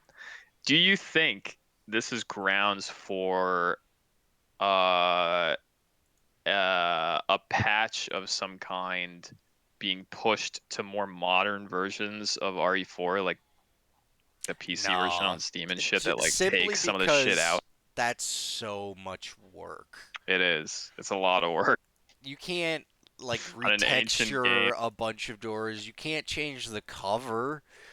Like Well, yeah, that's obviously baked in and fucked, but like the door in game and shit like that, like the stuff that they can change. like I wonder if they would. they would have to like retexture everything. Not to mention, well, it's not quite everything. I don't know exactly to what extent they stole shit from her. There's a version, I'm not sure what this is, because like near the end of the article, they show that big gold square thing, and they're like, "This is a picture," and they copied it. But I don't know what they used that for in game. Point being, I'm sure it's not. I'm sure there's a finite amount of shit that they stole from this person that they could probably get rid of, and they are currently working. I don't know if it's come out yet. I don't think it has. They're currently working on that VR version of True. RE4. So do you It think just looks completely different. do you think mid development they'll just like go find that door and just like take that thing off, go find that whatever this gold thing is and just like change the texture on it? I Like, don't think so. I think they're gonna settle out of court for an undisclosed sum, yeah, you're probably right. and it's probably cheaper to pay that 200 per image used than to redo that many. Like you have to hire someone, get them to remake it, and then remesh it, and then patch it. Nah, just pay that much money for the Yeah, images. you're absolutely correct. I think we'll be reading an article in however many days time where they're like, there was a settlement out of court. No court proceedings. We're just gonna sweep this shit under the rug, pay her off, keep the assets in the game. Crazy story though. That was kind of insane to think like, because I've played that game over the years like 3 or 4 times, front to back, and it's just interesting to think like how many assets I looked at with my own eyes that are someone from the art team was just like, let's steal this lady's photographs and use them for texture Now and for you know promotional what makes material. me think of is how many other games Have done that? is Yeah. that happening right now. Yeah, you're not right. How many other old Capcom games do you think they did it on? You know what That's would be true. interesting? Here's what would be interesting. Go back Track, and look at yeah, like, whoever the artist is, yeah, and like just look at all of his work. look at RE4 credits and just see like who are they? How many of them are there? What else did they work on? And if you see shit like they worked on Onimusha or they worked on like, how many other games from around that time could they have potentially put stolen assets into? It's an interesting thought. Mhm. Potentially very funny. Potentially very funny, and potential that that shit is totally true, but we'll just never know because these are I the only feel ones like that came out. I feel like that's gotta be so hard to catch though. Like from a business perspective, is just like, hey, artists do a thing, and they just show you the final product. They don't show you the layers and stuff, and you're like, damn, that's cool. And you don't realize he made like a transparent layer of some like copyrighted art. It's Yeah. like, yeah, that looks good. You made this, right? Yep. Okay. Yeah, no one's doing the fucking checks and balances on that shit, which is why it got through in the first place. I don't even know how that could feasibly be done. I assume it is. It has to be. But yeah. Honor system so that you don't bring the company into a fucking lawsuit in the future. Please don't steal shit when you're doing your job. Speaking of doing your job or lack thereof, Yuji Naka gets canned. Yeah, it's kind of a big deal. I knew that for those who don't know, Yuji Naka, maybe you don't know who that is. Very big fucking name. He's one of the OGs of Sonic. I believe he was Mm-hmm. the lead programmer on the original Sonic game. Yep. Um, and then wound up becoming like I think team lead on a lot of games going forward. I believe I would have to look at his credits, but point is, he's a very big name in the games industry, and he was doing Balan Wonderworld for Sega, which was supposed to be like a return to Knights, which is a franchise I know nothing about.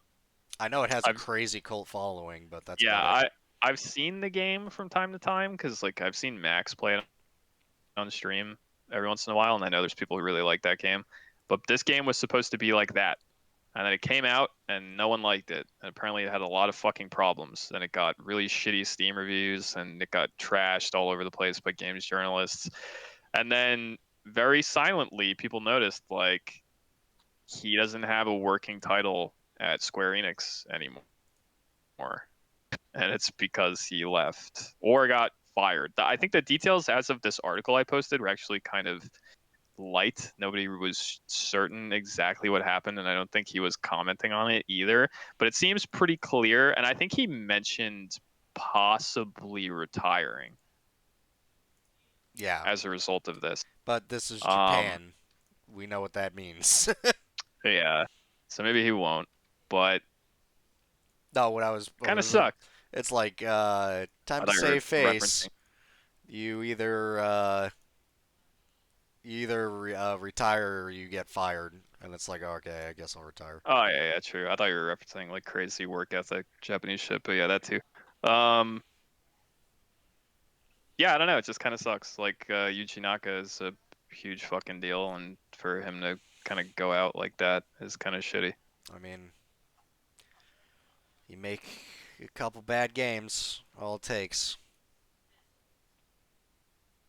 Yeah, I'd have to go look at like I'll be very fucking honest here on recording. I'm not up to date on my Yuji Naka career credits. Like I don't know what the last like Sonic game was that he worked on. I don't know when he left that franchise.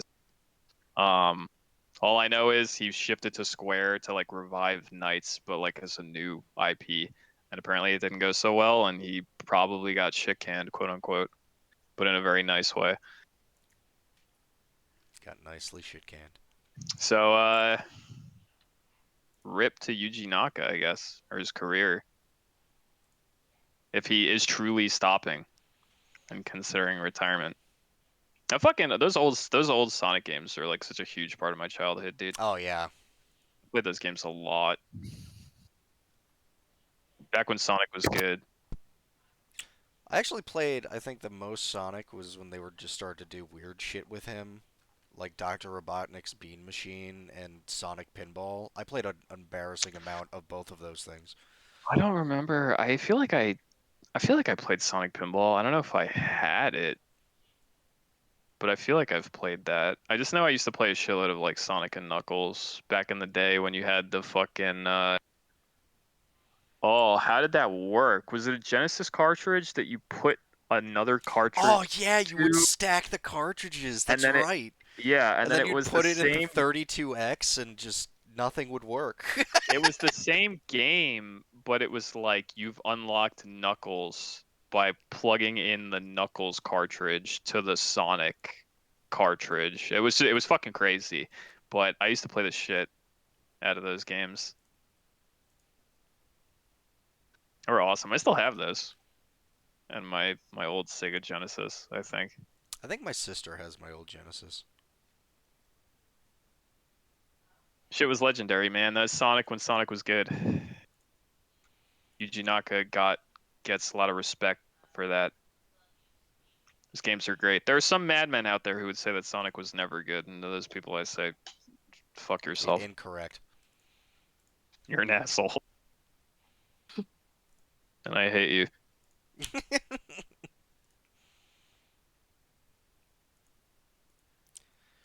uh,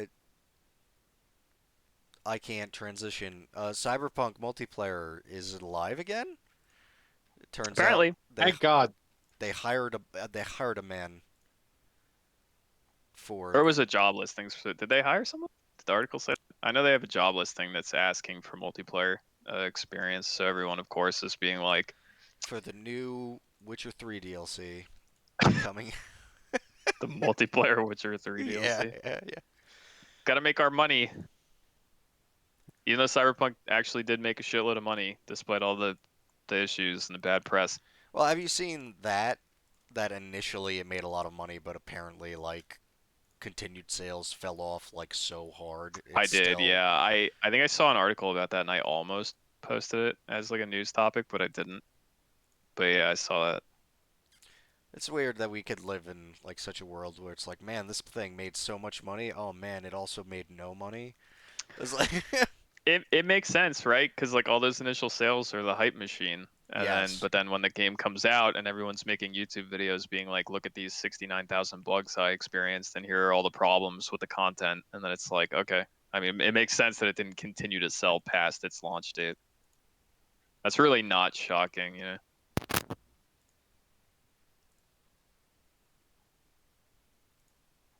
I heard a crackle.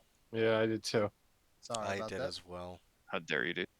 I just like I really want the Cyberpunk multiplayer to just kind of be like GTA multiplayer. I just want to go around with my friends and just do crazy shit in the Cyberpunk future.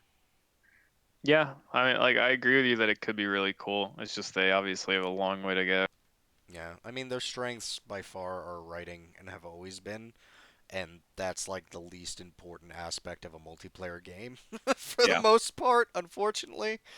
Kind of what I was going to mention is it's like so like we all think the idea of a cyberpunk multiplayer game would be really cool, but then you look at the cyberpunk game that we got and you recognize like how few like little alternate activities there are in that game. Like you can't just like go chill at the bar or like go bowling or some shit like in the Cyberbullying. cyberpunk universe like you could, yeah, you know what I mean. It's like, wouldn't that be kind of like part of the fun of a multiplayer experience? Just like chill in the city and go play some of those mini games with your friends and stuff between doing like jobs or whatever. Like, but they couldn't even get that shit done in a single player experience. So I'm not doubting that they can do it. I'm just thinking to myself that they have a long It's way an to go. uphill battle, yeah.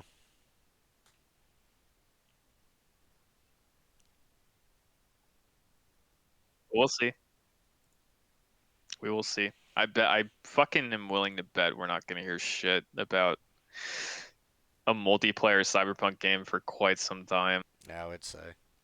It's gonna if anything, I would argue we'll hear about like another mainline single player cyberpunk game before we hear about the multiplayer. Like they will try to sell another game to like Spin get that off people into a happier. multiplayer.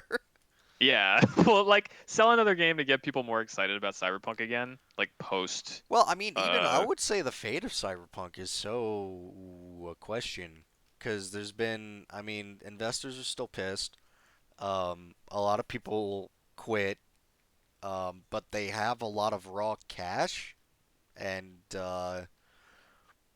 it's just interesting in that like the brand is kind of damaged, and they were putting out big old updates to fix things, and it was getting a little bit better, but then it's been like radio silence now for like a couple of months, and you also hear that they're developing other games, so it's like it's hard to say what the hell is going on at CG Projekt Red. I'm I'm imagining that they're not ditching Cyberpunk anytime soon. We've already heard all the rumors and Hmm. speculation and leaks about how they are making like a new Witcher thing at some point in the future, which will probably come out between this and like a new Cyberpunk. We'll probably get a new Witcher thing first, I would speculate. And then we'll get a new Cyberpunk game. I would almost be willing to guarantee that they're not just gonna like stop developing cyberpunk related shit, especially because didn't they say like shortly after cyberpunk came out that they were like retooling their engine and shit to get it to work better with like npcs and like npc movement and like the cop spawning and all that shit. Like they were mentioning taking strides to like better their development for cyberpunk style games going forward. So I don't think Mhm. you would say shit like that and also have this job listing and then not just like do anything cyberpunk related in the near future. So but it'll be a fucking single player game long before we get a multiplayer cyberpunk game. It just makes sense to me. What are you gonna do? Try to sell a multiplayer cyberpunk thing off the back of like all this controversy, or do you try to get some goodwill back by putting out like another solid, like better single player experience and then doing a multiplayer thing? That just makes more sense to me. Yeah, they would definitely need. I think a good solid will like temper fears. I would say because yeah, they could just also go all in on the multiplayer and just release a solid product of that. But I think people will be antsy on grabbing onto that. But then again, multiplayer stuff tends to sell more anyway, so it's hard to say. I think both have their merits and drawbacks.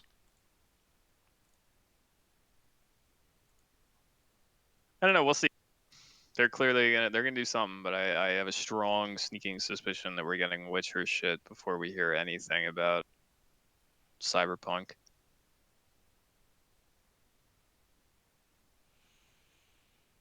Or Cyber Witcher, or whatever they're working on. Yeah, Cyber Witcher. Wake the fuck up, Witcher. We've got a werewolf to burn. Is Johnny Silverhand's just in the new Witcher game? Just walking around. He could be. It's canonical. Witcher starring That's true, yeah. Keanu Reeves. Keanu Reeves could be in Witcher. That's actually possible. It's a It's Bandersnatch. like Siri shows up in the new Witcher game. Here's my new boyfriend. It's fucking Keanu Reeves. He's pretty dope. What up, samurai?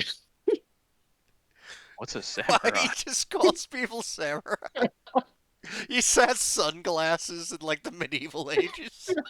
And a big silver hand and a gun. No, he just wears a gauntlet on one hand, like an iron, like a knight mailed fist, but just on like the hand. Johnny Silverhand just solves all the problems of the age of The Witcher with his gat. It's magic. Shut up. I'm gonna have a Monster Hunter crossover now. See ya. God, that's true. They did do a Witcher crossover with Monster Hunter. They could put Johnny Silverhand into Monster Hunter. Monster Hunter Rise, Johnny Silverhand walks out of a portal and just shoots a Rathalos in the face. And it is Japanese themed, Rise, so he could say "Wake the fuck up, samurai." He could, yeah, that's He's true. allowed.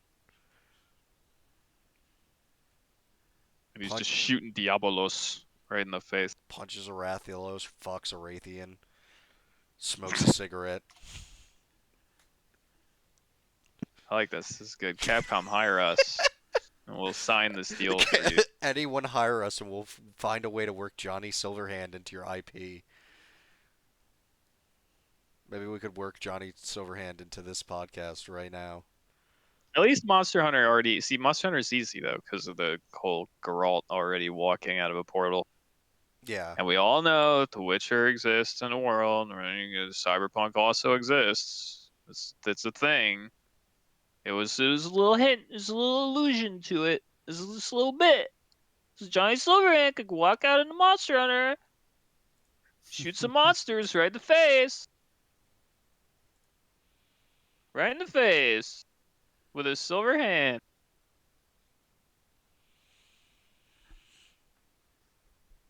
I mean, Snake fought a Rathalos. Why not? Everyone will be like, how many silver Rathalos did you kill for that hand? to just craft the hand. I used a silver Riverian ticket. Oh my god, we're fucking dude, we're constructing the event right now for them on the fly. You get the ticket, but you also need silver fucking Rathalos parts, and then you can make the hand. Yep. And it's like hand armor, but like one side is like nothing, and the other And one the is like the slinger silver is hand. just a revolver. Yes, and the slinger is a revolver. You get the glasses. See, we've done it. Yeah, glasses, tank top. It's fine. We've done it. Monster Hunter has had sunglasses and tank tops as armor before. It's fine. Capcom, we've done it. We fucking figured it out. The Palico armor is literally just a small Keanu Reeves. Just follows you around. He just they do all the And a voice Palico lines can, in different. fact, wake you the fuck up in a pinch. I just want the ending cutscene when you like feed him a sausage and it's just it's just Keanu Reeves eating a fucking sausage. Oh man. All right. Well, that was a tangent. I'd say. Uh, Anyway, Marvel Tabletop. Hey. yeah, I don't know. Hey. Apparently, they're making a fucking role-playing game. Yeah, it looks cool. If you're interested in I that, don't understand that conceptually, because it's like hit me with it. Hit me with it. no, because it's like you make the main thing about Marvel is the characters, right? But you're not gonna Yeah. just play the characters in a tabletop RPG. You're gonna make your own, and there's Yeah. Probably. and there's More already than like likely. 8 billion RPGs where you could play a superhero, and they're all pretty good. Mutants and Masterminds is not bad. Um, Mutant City Zero, which that's based off of some other system that I can't recall the name of right now, but you could play basically X-Men cops and that. Like these games exist, and you and thanks to the ability of writing and lack of IP law, I mean we could play Lancer and run into Captain America. It's entirely not out of the realm of possibility because you But it's write it. Marvel, Anthony. It's a real Marvel product. It's not. It's a Disney product. You can't fucking trick me. It's a Marvel product, Anthony. The mouse all over it. Listen, I those smell that motherfuckers. fucking mouse. The mouse might be there, but the mouse had the fucking gall to put Storm on the cover. So like, That's that's true. kind of cool. I wouldn't have expected that shit in a million years. We couldn't get X-Men in fucking MVCI, but we have Storm on the cover of this fucking role-playing game. It really kind of grinds my gears. Thanks, mouse. Anyway, I don't know. It could be cool. There were other Marvel RPGs in the past. I don't know if you guys are familiar with that or not. They're not very good. HeroClix. I have a PDF of one of them on my old PC because I was like vaguely interested in it. Just like I wanted to know how the rules worked and stuff, and it's very jank and like very narrative. Where it's like, yeah, man, say what your dude's powers are, and then like you have power crystals or whatever as like a resource, and then like you'll spend those, and like depending on how many you spend, you just tell your GM like, I want to do this, and as long as it makes sense for your power set, you could just do it. But like you have to spend a number of things equivalent to like whatever it is you're trying to do, and then there's like no other systems in place for it, like other than that, so it could just be anything. I'm skimming this article because I didn't read anything about this yet. And it will introduce players to the game's D616 system. What? Why? I didn't read that. Oh my god, yeah, you're right.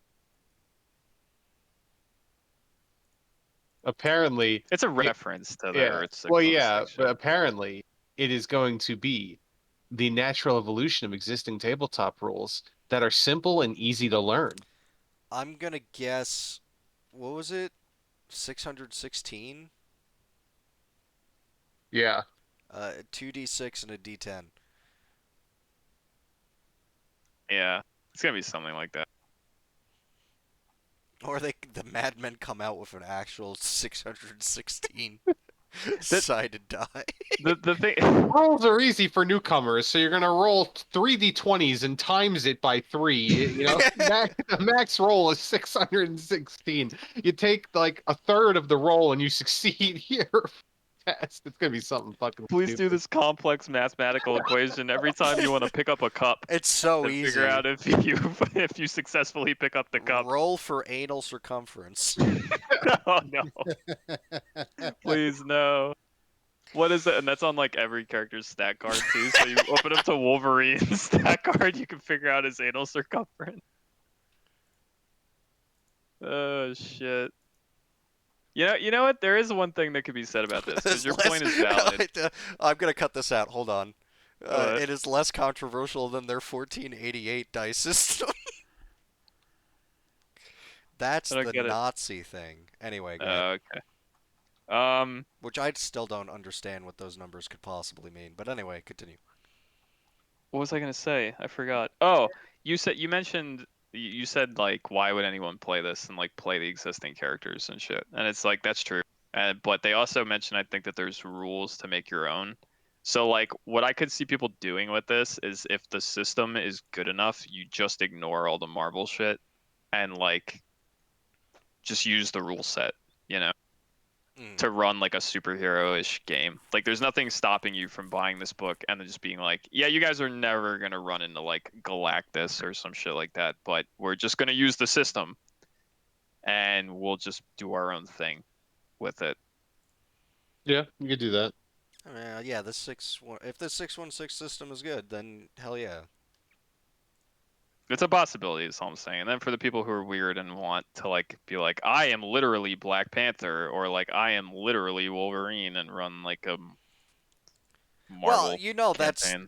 exactly what like you know when they have the in any good RPG book they have like the pre-made characters that are like archetypes, Yeah. especially in point buy systems, um, or even things like if it's D&D ish where it's like the class and it's just and that's just going to be existing heroes. It's like, oh, if you're a smart boy, you have this power. It would be like City of Heroes, you know? You Yeah. pick your power, and then there's a No, I leveling just chart with it. like I kind of semi fear for the balance.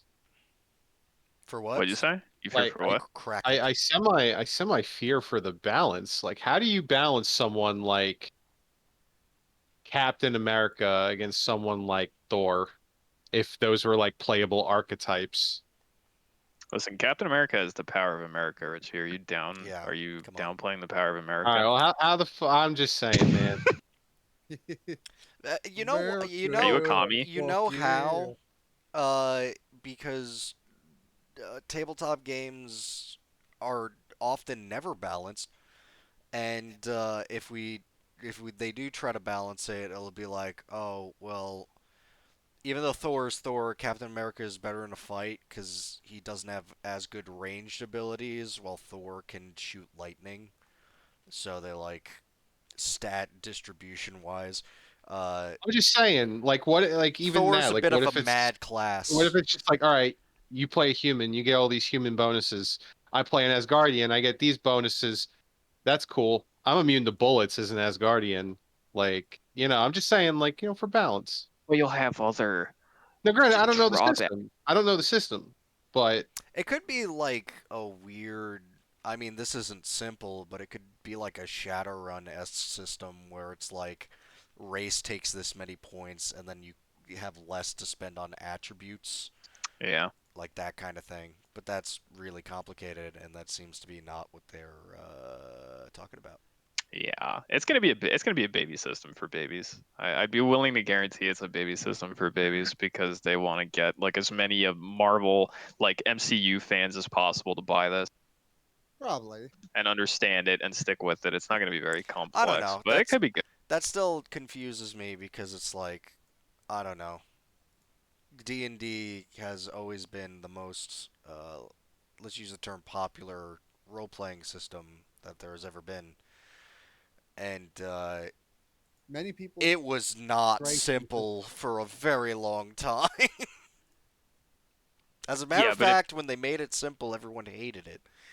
you know what I mean. Like we're Yeah. in a different day and age where what people do when they want a game to be like appealing to a wide audience is very clear. It's kind of like what we know about just having skimmed the rules for that like other 40K RPG, like when FFG lost the Mm, rights and they gave it to that other company. And it's like we never played it, but just reading it and like skimming some of the shit and like looking it up, I could tell immediately like, oh, okay, this is a baby system for babies. Like it's way less complicated than the FFG system because that was their plan, was to just make a more dumbed down, easy to understand system that like anyone could pick up and play. Even in comparison to like modern D&D standards, it's still like very simplistic. And that's what this is probably going to be. It's gonna be like you can pick this shit up and make a character in like 15 fucking minutes, and it's like doing stuff is probably gonna be easy as shit. 6 attributes, 1 ability, 6 skills. Oh, you looked it up? No, that's what my guess is. Oh, okay. If I'm correct, give me money. No. I know that's not you, but apparently I have I game say- design natural I- abilities. I say when this game comes out, we all get this shit right, whether legally, like very legally, obtain a PDF of this, Very, and very then legally. and then we all play a game where all of us are Groot. Yeah. Every Okay. single person is Groot, and Ex- someone has to figure out how to run a campaign Except for based the around one person who is the Hulk. that. It's a fun. It's like 4 Groots and Hulk. And Sounds it's like an a intrigue joke. campaign with a lot of political maneuvering. Sounds like the beginning of a joke. I am Groot. I am Groot. I am Groot. Hulk smash. Wait, which Hulk are we talking about? Endgame Hulk? Now it's gotta be angry, butthurt, non-intelligent Hulk Oh, okay, okay. No, every for max hilarity. every character is Endgame Thor. We're all fat Big Lebowskis. Well, get hyped for that coming soon. Our 4 Groot, 1 Hulk Marvel multiverse role-playing game campaign. Coming to you live whenever. Soon, TM. Yeah, dude, how much money would that be? Live stream a session of Marvel's thing. We'll get some shitty toys put in the background. Like just really whore Oh, ourselves out, like really badly. like a set of the Nerd Crew Yes, podcast or something. exactly. Yeah. Yeah, yeah, I like that. Let's do it. I'll tape my old copy that I still have of Separation Anxiety onto the fucking wall for like max nerd cred. Nice. Just look like utter shills. It's gonna be funny when that's like the only thing we have. It's just That's like there's video of just us. one comic book and like maybe a shirt. Yeah.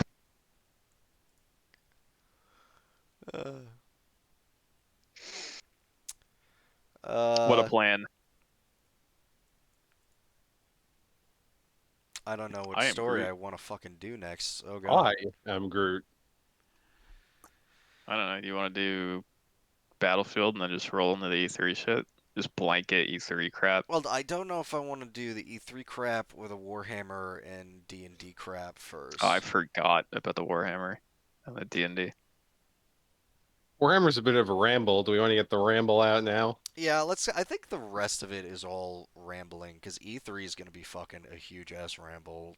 D&D, I mean, it's explaining mechanics, so it's kind of rambly, and then Warhammer is a ramble. I feel like the So, Warhammer one's going to be a pretty quick ramble. I don't think it's that intense. and we have said this many times that it is often long.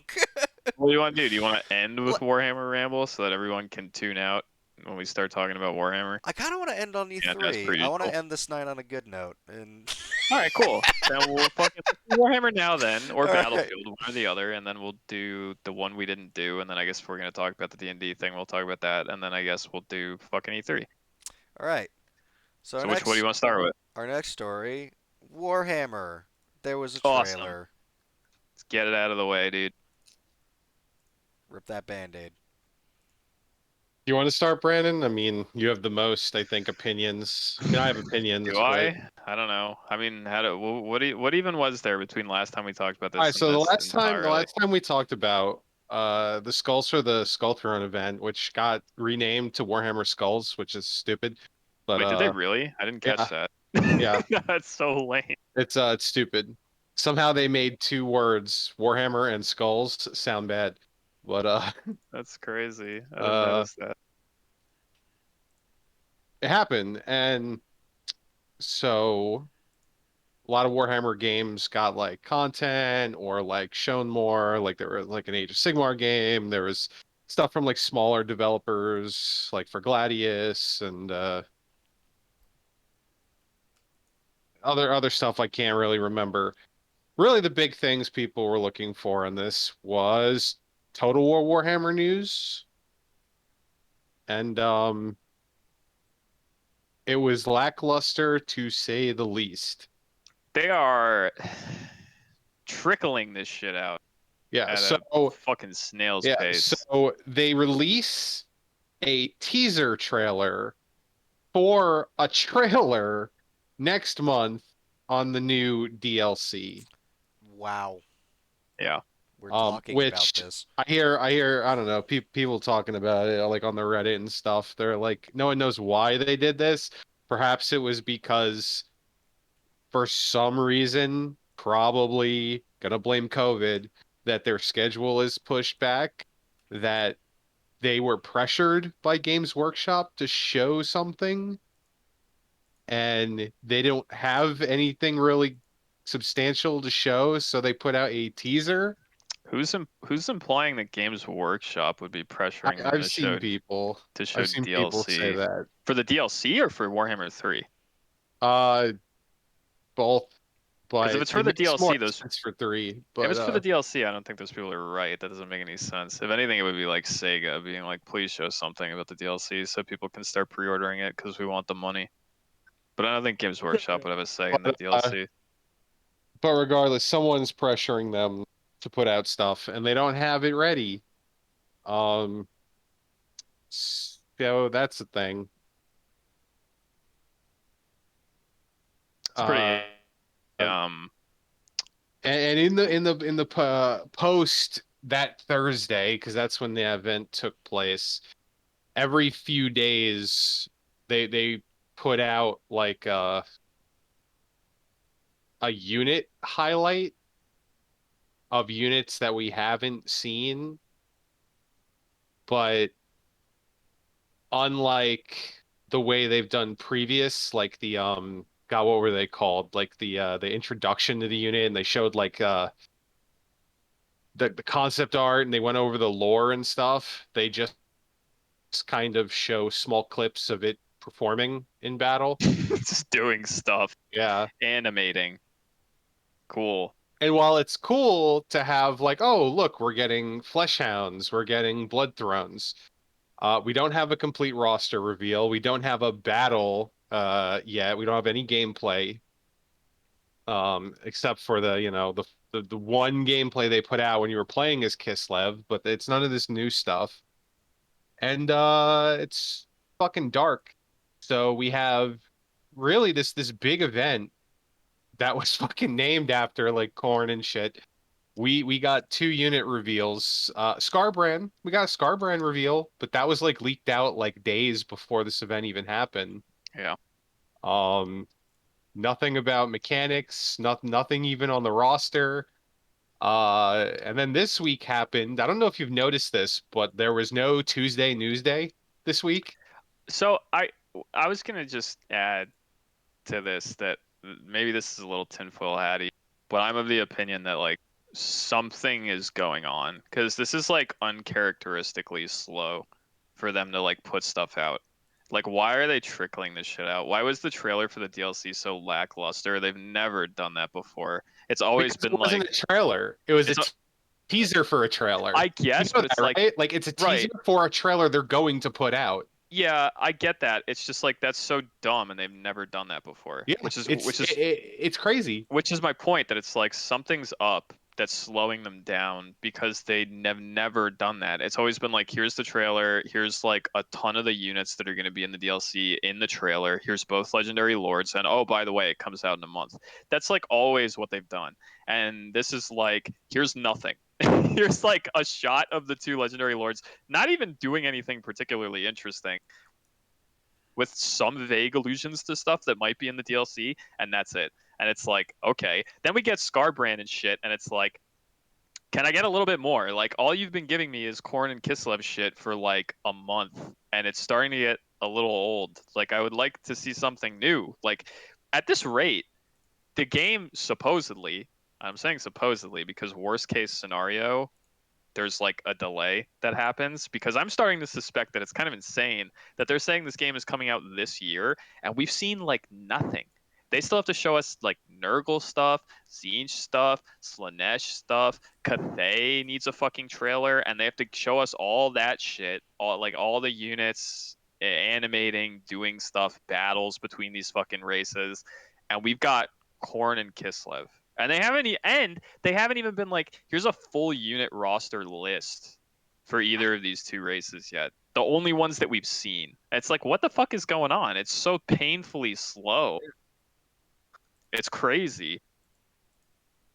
I've heard people say that like too, like they just caved to pressure on any type of information on this game, so they just released their unfinished work, a trailer, and then now they're trying to like fucking just make the game while trickling info because they don't have anything because And they're still fucking developing it. I But think it's like important. I was just gonna say No, real go ahead. quick, like the problem with all of this is just the complete lack of transparency. They don't say it. Well, We yeah, don't know anything. that's what I was gonna say. Is like, I would be. I'm not. I want to point out that I'm never the guy who's like, "What the fuck, man? Like, where's my info? Where's the game?" Like, if they're having trouble behind the scenes or something, that's fine. I would just like them to say that. Like, instead of being like, "Here's a fucking baby drip of information every week or like every other week of like nothing of substance." Just just say something. Like, commit to some kind of fucking release date and like tell me if it's like, if it is coming out this year but like late this year, if it's not coming out this year at all, if there's something going on that's why you're not showing us a lot of shit. Like, just say anything as opposed to saying fucking nothing and just leaving everybody to be like,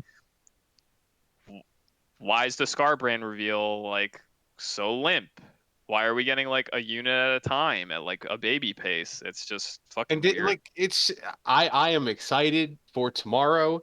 Maybe I shouldn't be because I don't know the specifics of it. But I'm excited for tomorrow because well there was no Tuesday News Day this week. And then today on the Discord they popped up, "Hey everyone, there's a Warhammer Q&A that they're doing." I cannot wait to see what questions they avoid, what questions they How take. how are they doing it? Like, in what I think it's format? over their Discord or some Oh, shit. okay. So I don't know, but it's not like a Reddit AMA or anything. it It's just says gonna be it. like, This is the announcement. You know, add everyone. We're doing a Warhammer Q&A tomorrow at 3 p.m. Where whether you're looking for more info on Katarin's powers, itching to know more about Fleshhounds, or find out what the devs ate for breakfast, drop by tomorrow. That's all it says. all right. There's no, I get fucking, dude. I guarantee They're gonna you get that. flamed. They're gonna get flamed if it's like Well, open. all right. So some people will do that, but then they're just going to ignore those questions. I think more importantly is like anyone who asks anything about like Tzeentch, Nurgle, Slanesh, Cathay, they're just gonna get stonewalled. Like, there's nothing of substance that's gonna come out of that Q&A. They'll only answer questions about like Khorne and Kislev stuff, and they'll say a bunch of shit that we already know about how like the horde battle thing is, or the survival battles are gonna work, blah blah blah. But they're not gonna answer shit about like anything we don't already know. Like, are we gonna get any like substantial campaign information out of that Q&A? Probably fucking not. Are we gonna get any info about Cathay out of that Q&A? Probably not. Are they I gonna mean, commit I to know it? we're gonna get anything out of it, dude. They're gonna talk about Scarbrand, and they'll be like, "No, he can't fly. We said that already. Oh no, he gets extra damage Yeah, per kill. Look, he's so swole." Like that's literally all it's gonna be. Oh, Fleshhounds, they're gonna be armor piercing. Like, you yeah. know, that's all they're gonna say. It'll be Like, them just describing mechanics we already kind of know about, but to people who maybe aren't following it as closely and don't know it, and they'll just be rehashing shit. and they're literally just gonna just try to make people like sated for one more week.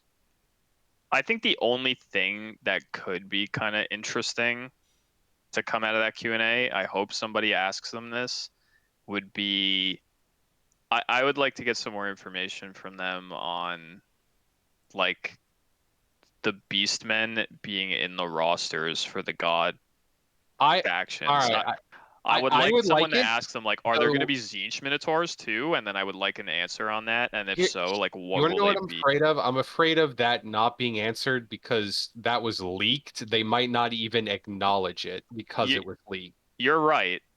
That's very possible. I hope that's not the case. I hope they have the balls to actually like, because you know someone's gonna ask that. Someone's gonna be like, Yeah, "Hey, but they'll what's probably up?" just ignore that. Yes, you're not wrong, but someone's definitely gonna ask them that, and I hope that they don't fucking ignore it. I hope they are like, yes, there will be like, even if it's, you know what sucks? They'll answer it. They might answer it, but they'll answer it like in a really vague manner. Well, they'll be like, well, yeah, there will be like Nurgle Beastmen and stuff, but like we're not commenting on exactly what form that will take yet or like what they do. But yeah, they'll be there, and then like that'll be the only information that we get. They won't explain like what the It's like Zinchian Beastmen will look like or whatever. we're seeing these leaks, and obviously, I mean, everyone understands they're not like content complete. This is early shit, but like we keep seeing these leaked screenshots every now and again. We keep even seeing the screenshots they're putting out. Like Corn's playable.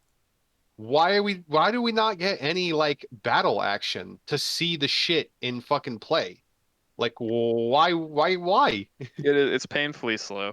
It Like, really why do we is. keep getting these like cinematic trailers showing us the same shit? Or look, we have flesh hounds. It's like, cool, you have flesh hounds. Giga Chad Kislev shield bash ones and then gets munched on. That's cool. Let me see a fucking battle. Like, hey, it was leaked out that there's fucking corn minotaurs. Cool. That screenshot, it was taking place during a battle. Put out that fucking battle. Like, let people see the game.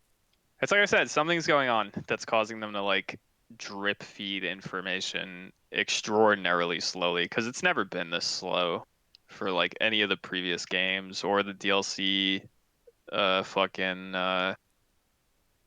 release The schedules. It's never DLC been this one, the bad. DLC one actually shocks me more because at least with the corn shit, it's like whole new game, whole new faction, whole new mechanics. Okay, cool. But like this DLC shit, it's like, all right, don't put out like what you're specifically doing for the rework because it needs a fucking massive rework and it could be long and you might not be 100% done yet. You're telling me you can't tell me the units in this fucking DLC? That shit's decided on already, dude. I, Like, I'm come not on. I'm not saying it's gonna happen, right? I want to be like super clear. I'm not saying this like it's a fact and like I'm so confident that it's totally gonna happen. But I will say that if I woke up one day and I check my phone or I turn on my computer and it's like, uh, here's a statement from CA regarding Warhammer 3. We're sorry, but it has to be delayed to like Q1 2022. I wouldn't be shocked. Like I wouldn't read it and be like, what the fuck? I would read it and I'd be like, okay, I could kind of see that coming because like the information has been so fucking slow and we got a DLC release for game 2 that's coming like so late life cycle and was like teased in such a shitty way that I would read a statement about a delay and just be like, okay, like Like I they would still completely understand. it's like what you said too. Like we got Nurgle, Tzeentch, Slanesh, Cathay. We have a pre-order race too. Yeah, that too. That's another good point. Thank you, because I forgot about that. That's And, also and true. and even on top of that, we may or may not have a fucking undivided faction. Yeah, Like it's painfully slow and it's there's insane so still. much content for them to cover, and it's June, and the game is supposedly coming out even by December. That's not a lot of time. So, like I said, wouldn't shock me at all if I wake up tomorrow and they're like, "Sorry, but we're delaying the game." I'd I be like, like to, for my own personal health, I like to think that just one day the floodgates will open, but who knows? Like maybe they'll be like, yeah, it was slow, we were working, blah blah. We're ready, and then fucking content comes out like nicely. But I don't know, who knows? I really just like I wouldn't put it past them to have just told us it's coming out this year with no release date just because they know like people are going to pre-order and then to just be like and then to drip feed info as much as they can before announcing a delay. I would not be fucking shocked. Like I wouldn't put it past them. Once again, I'm not saying this with confidence. I'm not saying that they're totally going to do that. It's just that if they did, I wouldn't look at it and be shocked.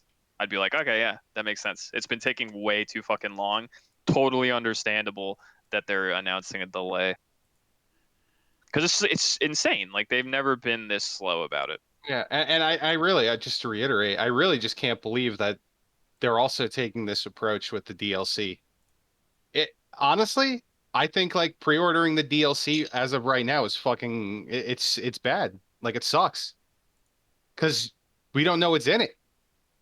All you know is the legendary lords. That's all you Yeah. know. I haven't. You don't know any new unit. All right, I'll be honest. I got it because I know I was gonna get it anyway, regardless. But I did it. no, I understand the hypocrisy in what I'm saying. But listen, I was always going to get it. But for someone who is on the fence about it, I don't think you should get it. You know, like I'll be honest, I'm kind of one of those people because like I do typically get the DLCs for these games, and then I use it as an excuse to jump back in because it's like, oh, here's some new content that I can experience. Like I can play a campaign, I can have some fun and with some new units and some new lord. This time around, I'm like, I should be excited for like a Beastman rework. I should be excited for Taurox. I'm like disappointed in how little I know about it, and I'm disappointed in like how late it is that it's coming out, and I'm disappointed in like the other side of the DLC, if I'm being completely honest, because all right, well, I feel like Doomslayer Lizardman should have been Game 3 content. There's no way he shouldn't have been. It just makes sense. I It's insane that he's coming out in Game 2. Personally, I don't understand it.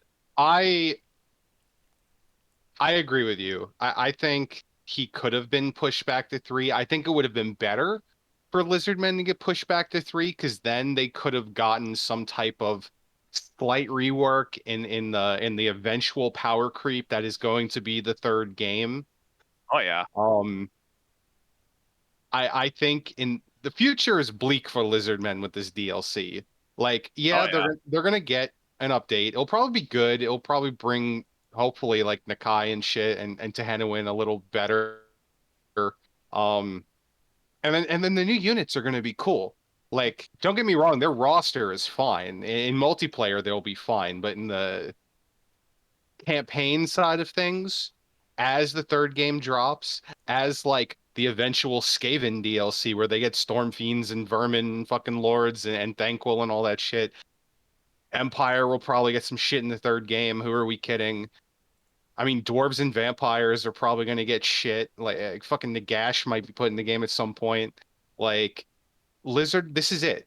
This is all lizard men are going to have for the entirety of the rest of this game, in my To be opinion. I fair, don't think in they add end anymore. times, in end times, lizard folk didn't have anything really add to them either. No, like Well, there they're you go. honestly even in Age of Sigmar, they don't have anything new. It's the same fucking units. Like Yeah, I'm not in. so It's hard to top lizards riding dinosaurs. It's yeah, I'm but like, not like in. oh I'm saying fuck, what I'm do we saying do? like this is it for them. So it their rework in this has to be good, and it won't be because Beastmen needs such a rework, and Like it kind of sucks. I But feel like I'm not insane though, in that like Oxiato's whole is that he deal. kills demons? Yeah, People have literally memed him as like Doomslayer, but as like a skink. He's like the Doomslayer in Warhammer yeah. because his lore is so fucking insane that his whole shtick is that at one point he gets like stuck in the realm of chaos and just murders demons for like 7,000 years. He He's like poisoned. crazy. Yeah, he's poisoned great unclean ones. It's He's fucking basically it's silly yes, he's essentially like the Mary Sue Drago of fantasy, but like a little less extreme because he's not like and fucking more up scaly. Primarchs and stuff like that, and more scaly. But like essentially Warhammer Fantasy's Doom guy. So you have this character whose established lore is I walked around in the Warhammer equivalent of the Warp and I fucked shit up for like 7,000 fucking years or whatever insane number it is. And then I left and I'm fucking crazy, dude. And then you have a game that's coming out that contains that area, but you're putting him out before that? Like, I think what? this is me. This is me. I think this it came down to people sat in a room and they put on their thinking caps and they're like, all right, what's this DLC going to be? It's obviously going to be Beastman, Torox, whatever. We're settled on that. What are we doing? We need a game 2 race to be in this DLC, which they Yeah. really don't. But for them, that was their stipulation. And for some reason, I guess they picked Lizardmen because it had the most shit not in the game. I struggle to think what High Elves, Dark Elves, or Skaven. Well, Skaven have a lot not in the game, but they're definitely saving that for Game Oh, of 3. course, fucking. But You're gonna sell the shit out of fucking Storm Thanquil, Fiends and yeah, shit and Vermin Lords in Game 3. People buy that shit up. My Vermin Lord fighting a Bloodthirster. People are gonna open up yeah. their wallets so fast for that Yeah, shit. dude, just Storm Fiends alone will sell a DLC. You fucking add Vermin Lords in that shit, it's over, dude. That's a $20 DLC by itself. People will pay it. Giga Like, money. but This is why Three Kingdoms is dead. it is why Three Kingdoms is dead. But they sat down, they're like, well, I guess we're gonna do this. It's the easiest option because again, there's really nothing high elves or dark elves fucking need.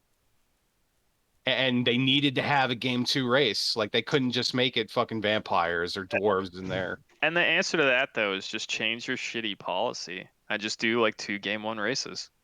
Fuck it, why not? I, And I, I agree with you because like check this. If they made the DLC and it was dwarves and it added the like complete non-DLC extra units of the dwarf roster, then it's not a game 1 race. You just inserted dwarves into fucking game 2. right, because that's what they've already done. Like they've done that with Wood Elves, and they, you know what I mean, where it's like, and they did it with Yeah. Empire, where they were like, okay, if you only own game 2, that's fine. Now you have Empire and Wood Elves available in campaign. Go ahead. They're on the fucking Vortex map. They still get to play in that campaign. You essentially get the game 1 race. You just don't have Mortal Empires, whatever. So they totally could have did 2 game 1 races. They just chose not to for some fucking stupid reason, and I don't know why. Like why? Why Well, not? too, another topic of debate is no one knows what the free LC Lord is So going that to was gonna be. that was gonna be my next But question to you. I was gonna say, you know what's a good way we could wrap this whole fucking conversation up and stop rambling and killing these two souls while they listen to us just talk about this for like half an hour. Here's a nice way we could wrap this up. Question: what's your prediction for the FLC? What personally, is that going to be? Because all I have a right, prediction, but I know I'm it's not going to be true. I'm leaning. My sane side is leaning towards Goros, the Senegor guy. My skeptical side is leaning towards a wild Toddbringer, and my crazy tinfoil hat side would be leading towards like a dwarf character or some shit. But I want Moonclaw.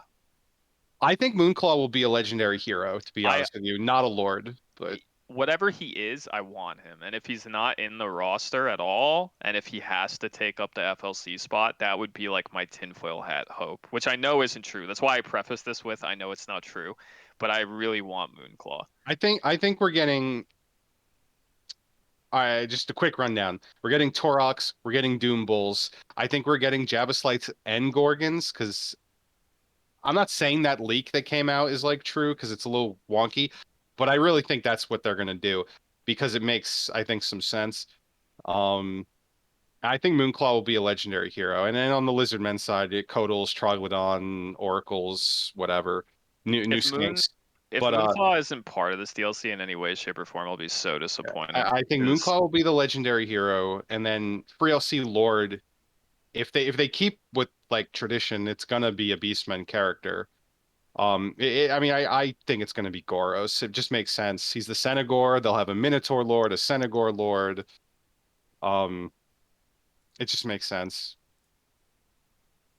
what if it's not a Beastman or a Lizardman Yeah, or it's character at Toddbringer. all? And it's like, or it's Toddbringer, or to curb some of the want in the community, it's just like a random dwarf character. Yeah, They're just it's like, definitely here's possible, and that will be sad because dwarfs need a rework yeah. again.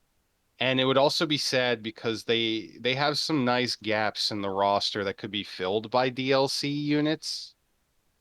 And I think it would be a missed opportunity because I think a dwarf versus like Chaos Dwarf DLC will be very cool and sell very well. Oh, they're So totally gonna fucking do that down the line. But just to hold people over, you don't think they could just do like, here's at least just a like a free lord for dwarves if they or were going to something? do that, I think they should do that with like the way they did the White Dwarf. Like make it a White Dwarf fucking character for a bit and then make it like available and make it like Bugman or some shit.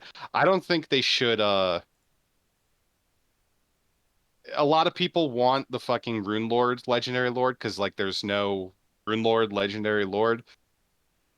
But I think there's too much that would come with that. Like with that, you would need a rework on the rune system. I think like runic golems and shit like would go hand in hand with that. And I just don't think a free LC Lord would be good for that type of character. But who Well, knows? you never know, and we won't know until July And probably. it's sad too, because like All right, let's think about Toddbringer. I want Toddbringer to be fucking playable. I like Midland. I'm all about those fucking wolf knights and shit. Um, wolf for the wolf. Um, I think they, if they make it like Dryka was, like the free LC, I think they could do it. I mean, fucking Knights of the White Wolf will just be fucking reskinned Empire Knights, with great weapons or some shit instead of a lance. Like, it's not impossible that he is the free LC Lord because they don't have to do a lot to make his faction unique. Yeah. But like all you have to do is like fucking make Knights of the White Wolf. They're like the new fucking elector count unit or some shit for Midland. I don't know, it's easy. But that would really be weird because, it's a Beastmen DLC. Beastmen should get the spot, you know.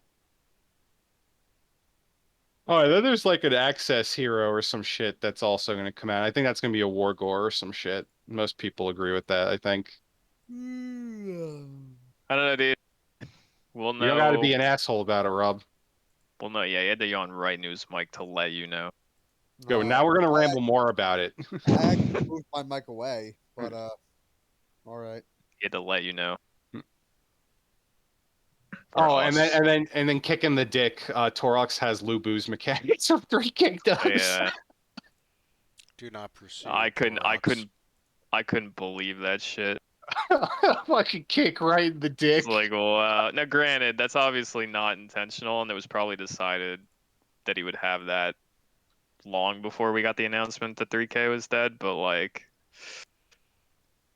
very funny in a sad kind of way.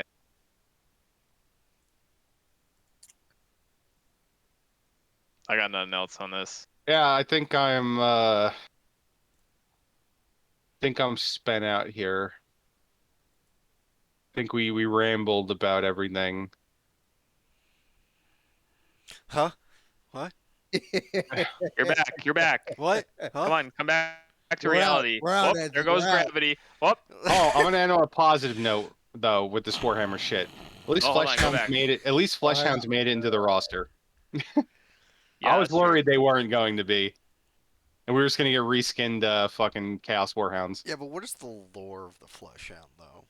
It's a hound. It eats your flesh, Anthony. I know. Okay? So Okay. Fleshhounds, they're in. Thank God. Corn's Yay. like, I like dogs, but I also like fucking shit up. Yeah, This is a dog that Corn fucks is at shit least- up. Wait, I'm gonna extend this because Rob yawned. Fuck him. We didn't. We mentioned this before we started recording. Yeah, we mentioned this before we It's started weird how the recording. We didn't talk podcast is about it. over.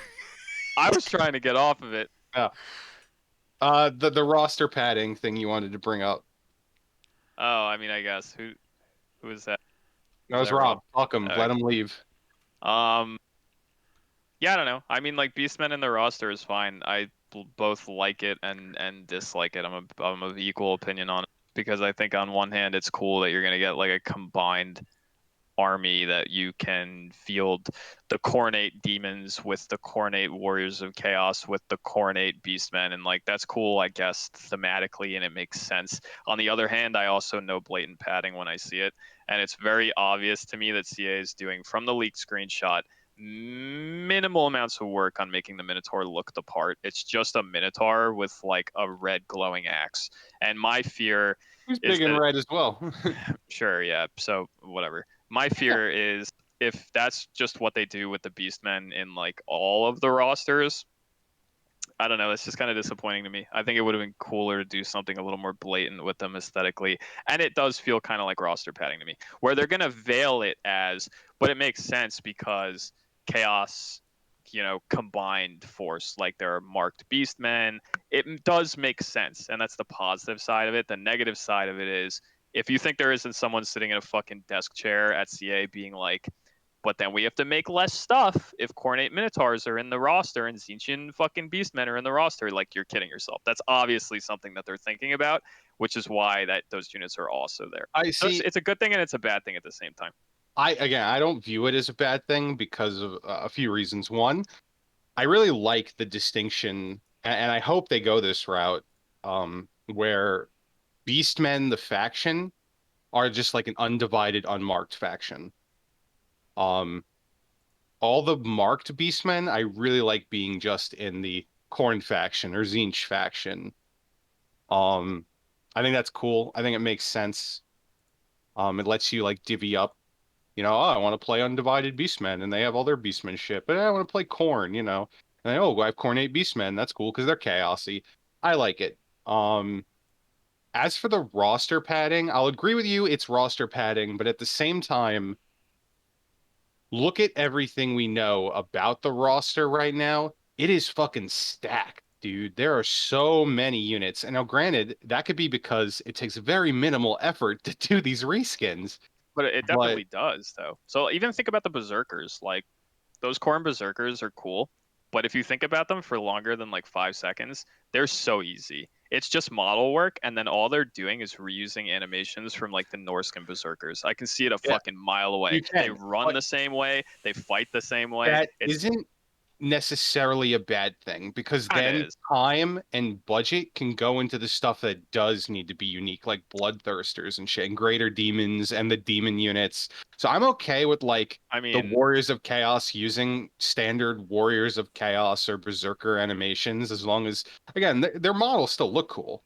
Like as long as they look cool and they do all right things and they look good, the shit that does have to be unique, if that ends up being better, I'm okay with it, you know? you can put it that way, but you could also just hold the dev to a higher standard and say, well, why can't I have all that shit I'm getting, but also have cornate berserkers that like animate a little bit differently from like a Norscan berserker? They could have did that. They're just choosing not to. Yeah, but it's a business, it's a company, dude. Like, Sure, I guess. Like, what are you telling me that they can't do that though? They can't find the money to do that. It's laziness. It's cutting corners. That's why they killed Three Kingdoms because it's not selling DLC. I'm not a. I know how these businesses operate. They could do that. There's no such thing as like necessary animation reuse. They could have given stuff like Berserkers extra animations. And if you think once again, I'm some semi agreeing with you that like Beastmen in the rosters isn't just bad. There's cool stuff about it. But on the flip side, I also know there's someone sitting at the offices in CA or at Sega or whatever being like, if you roll those in though, that's like one less spot we have to fill with something unique. Like it's definitely going through someone's head. You can't say it's not. Someone's thinking yeah, about it but like that. at the same time, again, the roster's stacked. But they have Like, flesh it's hounds, actually though. I heard a like content creator, I think it was like Lore Master of Sotek or something. He was talking about like there's very little to actually add to the corn roster from what we've seen. Like flesh Like hounds. what is the DLC going to be going forward? Are we still going to have traditional Lord packs? Flesh hounds. Flesh hound lord. The sounds are there, Anthony, okay? Either they're I'm already. They're already sorry. there. Breaking. Continue. All right, I'll just say this, okay? You and me had a conversation about this many, many, many months ago before we had any news about Warhammer 3, where I was of the opinion, like when they had just started talking about it, and it was became clear. Actually, it wasn't even clear. It was just community speculation that what thing were mono god rosters. And I remember saying to you, from everything I know about the tabletop, us having played 40k, remembering how demons work on the table, which is the same fucking roster in fantasy, remembering how they work. There's a reason why when you played demons on the tabletop, you just used everything. There was no real stricture on, well, I can't have bloodletters next to my pink horrors, next to my demonettes. You could just field whatever the fuck you wanted. And the reason for that was because if on the tabletop you got set into a mono god, there wasn't enough shit, period. Like end of story, to have like a nice varied roster of stuff. There just wasn't. So I remember saying to you back then, I was like, they're gonna have to do something because if they're mono gods, they have to try to pad these rosters somehow. Lo and behold, we get the battle footage and shit, and it's like, oh, okay, it's obvious what they're doing now. They're rolling Warriors of Chaos, like marked Warriors of Chaos stuff into the mono god rosters. They're rolling marked Beastmen stuff into the rosters, and it's like, it's good, It's not inherently bad. It's neat. I'm kind of agreeing with you, like I said, in that I think it's neat to see like a Khornate Berserker marching alongside a Bloodletter, marching alongside a Minotaur. Like it's not the worst thing in the world. But I also know there's some business-minded fuck at CA who's like, it's a nice way to make the mono god shit work and put 7 races or like 7 races included in game from the jump on the box, or 6 races, 7 if you pre-order. Like, because here we go, we got the Beastmen and the Immortal stuff in the roster with the demons, and so we can say that it's one whole race. Like, even though we've had Minotaurs in the game forever, they'll animate the same way. They look practically the same, except their axe is just glowing a little bit. The Berserkers have a unique model, but they animate the same way as the Norscan Berserkers. It's like, it's all they're doing is throwing that shit in there to make you feel like what you're getting is a full race. And technically you are. Technically. It's a technicality. That's all I'm saying. And once again, it's not just negative. It's cool too, on one end. But on the other end, I also know how these people fucking work business true. wise. And they're like, yes, if we can make these mono gods a thing and tell everyone, because otherwise it's like, if it was just an undivided faction, like I'm saying from the tabletop, just field whatever demons you want, fuck it, no one cares. Doesn't look as good on the box when it's just like all we have is demons, Kislev, and Cathay. Oh my god, there's shit. Oh my god, and then every man baby has an aneurysm and they're getting a wedgie because they're like, oh, there's only 3 races, but every other one launched with 4. Oh, fuck me, it's Dawn of War 3 all over again. But they're like, we split them into mono gods and we roll the mortal shit in. It's better for the box and for the roster padding and blah blah blah. But I also half agree with you as well. I just want to make that clear. I don't want to sound like I'm just being fucking pessimistic. There's negative shit, but I also agree with some of what you're saying at the same time. I It's always not all enjoyed bad. Mono God just thematically, but And then who yeah. knows what the fuck they're gonna do with Bellicor now with undivided shit, assuming he is in, which is just entirely speculation, but I Yeah. assume that he is. Like, I'll be interested to see what the fuck that's gonna be. Like, how are they gonna do that? Yeah. I wonder if they add Beastmen to Zinch, are they gonna look like the new like AOS Beastmen, like the Listen, bird Beastmen? I don't like AOS that much, but that shit does look cool. Like, those are Yeah, some cool it's models. very cool. I would like them to have that in there, but who knows if they will? I Because mean, like we I have said, AOS models in the game now. Like those greater demons are AOS models. yeah, that's true. But like, who knows? Maybe they like. I fucking hope to God it's not just gonna be, here's our Zinchian Minotaurs. They have blue glowing axes, and it's like, come on, dude. Like, please. Dude, I really hope they give the Zinch the like the Zangors with bows, dude. The big Other bows. people have pointed out other stuff too, which is like something that didn't even occur to me before we get up. Like, we should really get off this topic because our 2 other That's what podcast people here timestamps are are for. This is what they signed up It's for. true, but Rob and Anthony's minds are Fuck melting them. through their nose. Really It's quick, weird how I'm gonna edit this entire thing out. pink horror Just There you stuff. go. Thank you, highlight, Anthony. delete. Censor me. There's my You boy. can't That's censor a me. true mate. Anthony's censoring me, and I'm leaving the podcast due to censorship. I'm protesting. Um, pink horrors. How are they going to operate? Right? Because Yeah, on that's a tabletop, tough one. especially in 40k, they always had a really neat mechanic. Pink horrors die. They split into 2 blue horrors. Apparently, new 40k has introduced an even further iteration of this, which I just became aware of, which is that blue horrors die. They split into 2 brimstone horrors, whatever the Yeah, fuck those that's are. the thing. How do you represent that? We all know that CA has bitched before about how their engine can't handle like There, units I've transitioning heard into other I've units. heard people say a good like fix and workaround is that they just ignore like that newer iteration of that rule and just use it to be like a, well, when they die they do damage like the Slayers do, because that's what it used to be. It used to be they die, a blue horde came out, slapped you, and then disappeared. But will they model it? Like, will they animate it, splitting Probably into 2 not. blue Be horrors and then honest, like they doing probably something? not. I really want them to. Like, that's such an iconic aspect of the Well, Zinch Demon you know, roster. actually, they might, because the fucking the Keepers of the Flame Regiment of Renown, Phoenix Guard, have like a death animation where they die, they explode in the fire, and they do the damage. So yeah, maybe we get a re-assetted blue fire explosion on the pink And horrors. they'll just be like, yeah, there's 2 blue horrors in there somewhere. Okay. Yeah. Just trust. Trust that in that fire, there's 2 blue horrors. Believe. Oh, and then positive again. I don't know, maybe it's bullshit, but it doesn't seem like bullshit. In their corn trailer, there were some weird demonic whispers that like people picked up on, and it was complete gibberish. But when they reversed it, it was like some fucking like "I await in the darkness" shit, blah blah blah. So Bellicor confirmed. So it was very edgy, and it's probably Bellicor.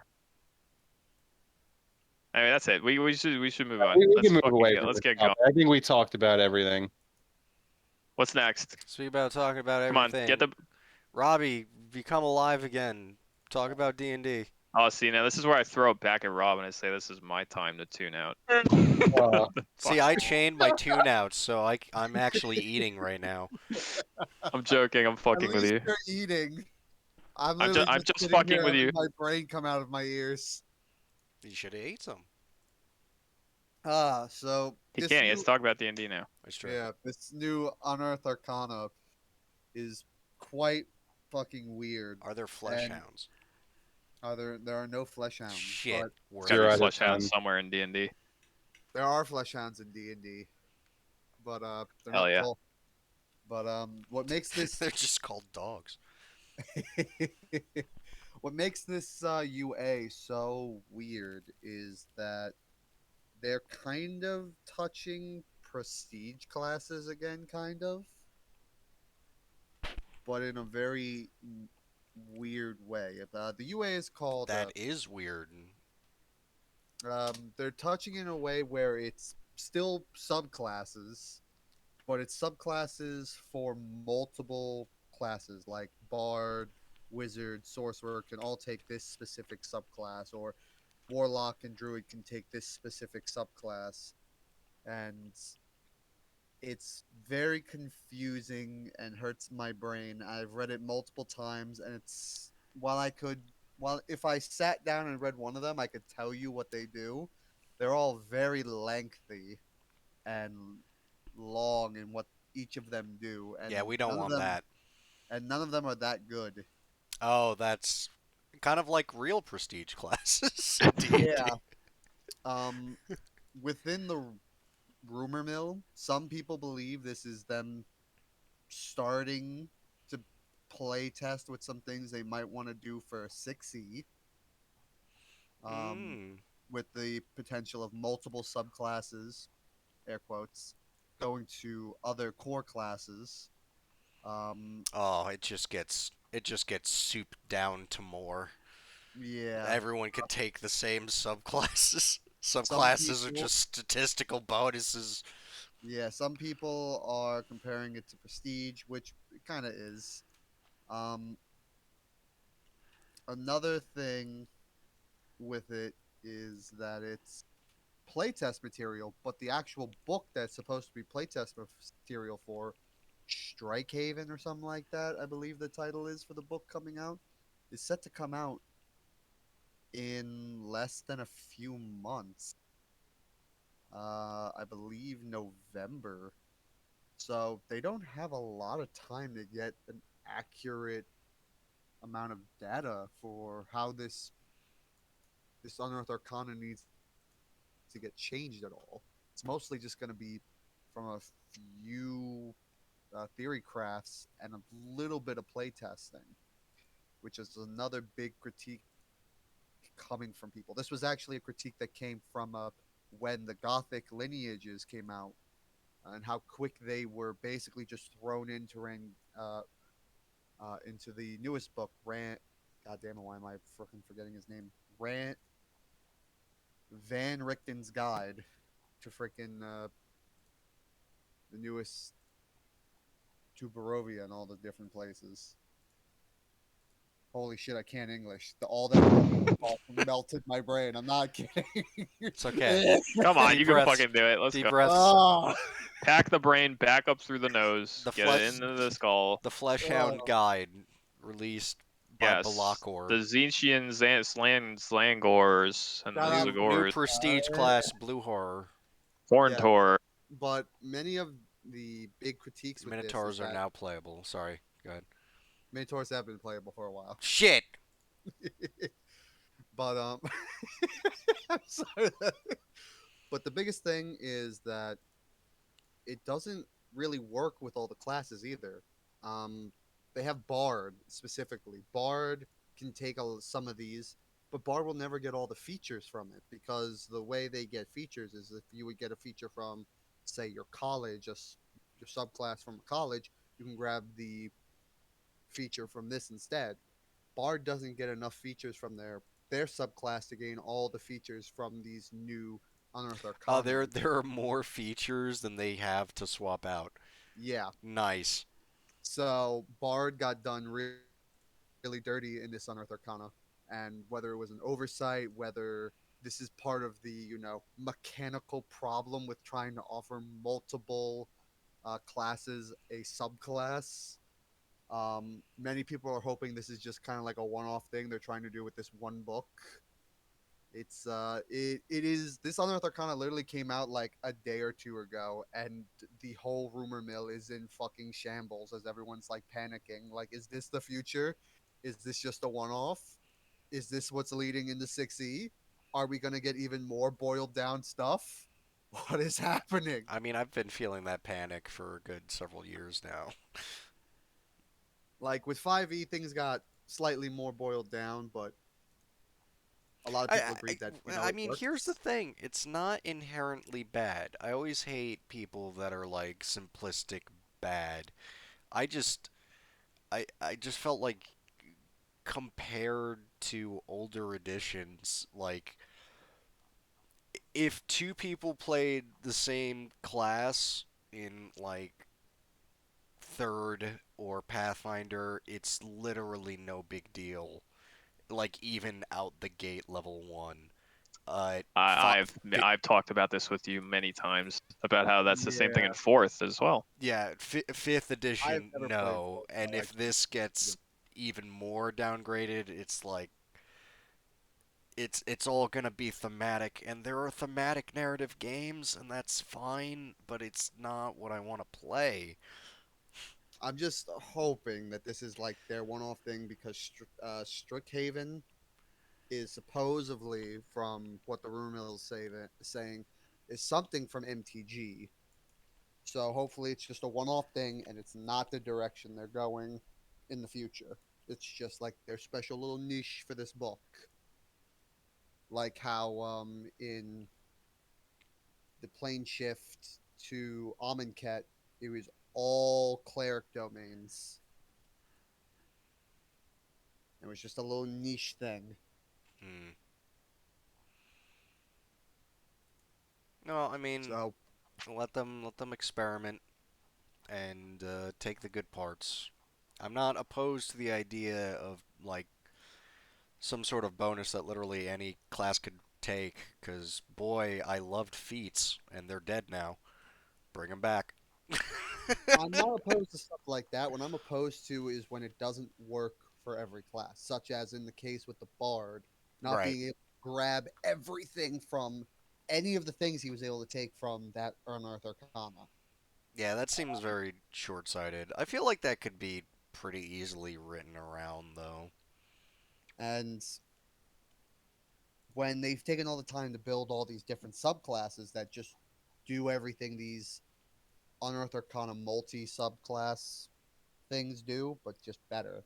If they want to make something so multifaceted so that not every, but multiple classes can take from, they got to make it worth it because for maybe some classes like Sorcerer, who doesn't have a lot of good subclasses, or Wizard, where everything's just kind of flavor and the power of a wizard comes from just being a wizard, that's great. But for classes like Druid, where it matters a lot what you're picking, and if you ask Rich, Moon Druid's the only correct choice. There are many people who agree with them. Um, you got to really make it worthwhile to not go straight for the mega wild shift forms and want to do these wonky Well, builds. again, that is a classical problem, though. I mean, that's going all the way back into like third edition and shit. It's like, but then again, I mean, 5e is magical, where even like multi-classing is like semi-punished, and I hate the builds that it's like dip one level of this and then one level of that, and you're just this amalgamation at the end of it too. I feel like That's fair. 3.5 and Pathfinder have like a major problem with that, where it's like I'm level 20 and I don't go over 3 levels of any class because I'm a nightmare walking on Earth. Um, I don't think 5e has that big of a problem. There is no, problems with not at multi-class, all. but But and yeah, like I'm part of that problem. I almost always multi-class because I like the combos. yeah, and again, but what I'm getting at is like prestige classing is like no one fucking played a Shadow Dancer. Not a single person did. I don't think anyone even put ranks into dance, so of course Shadow Dancer is not going to be a thing that people do. And and yeah, it's hard to make something that could potentially benefit any class, but also make it good.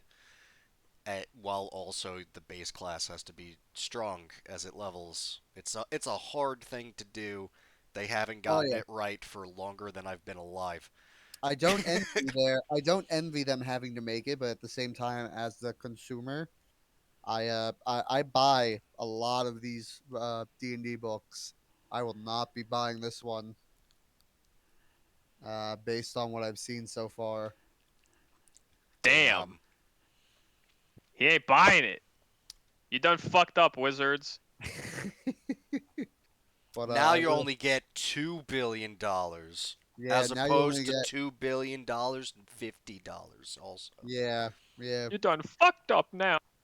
I don't know. It seems to be a worried book. Many of the other books coming out weren't as worried as this one, so I wait with a worried heart on this book, as I see many other people worried about it as well.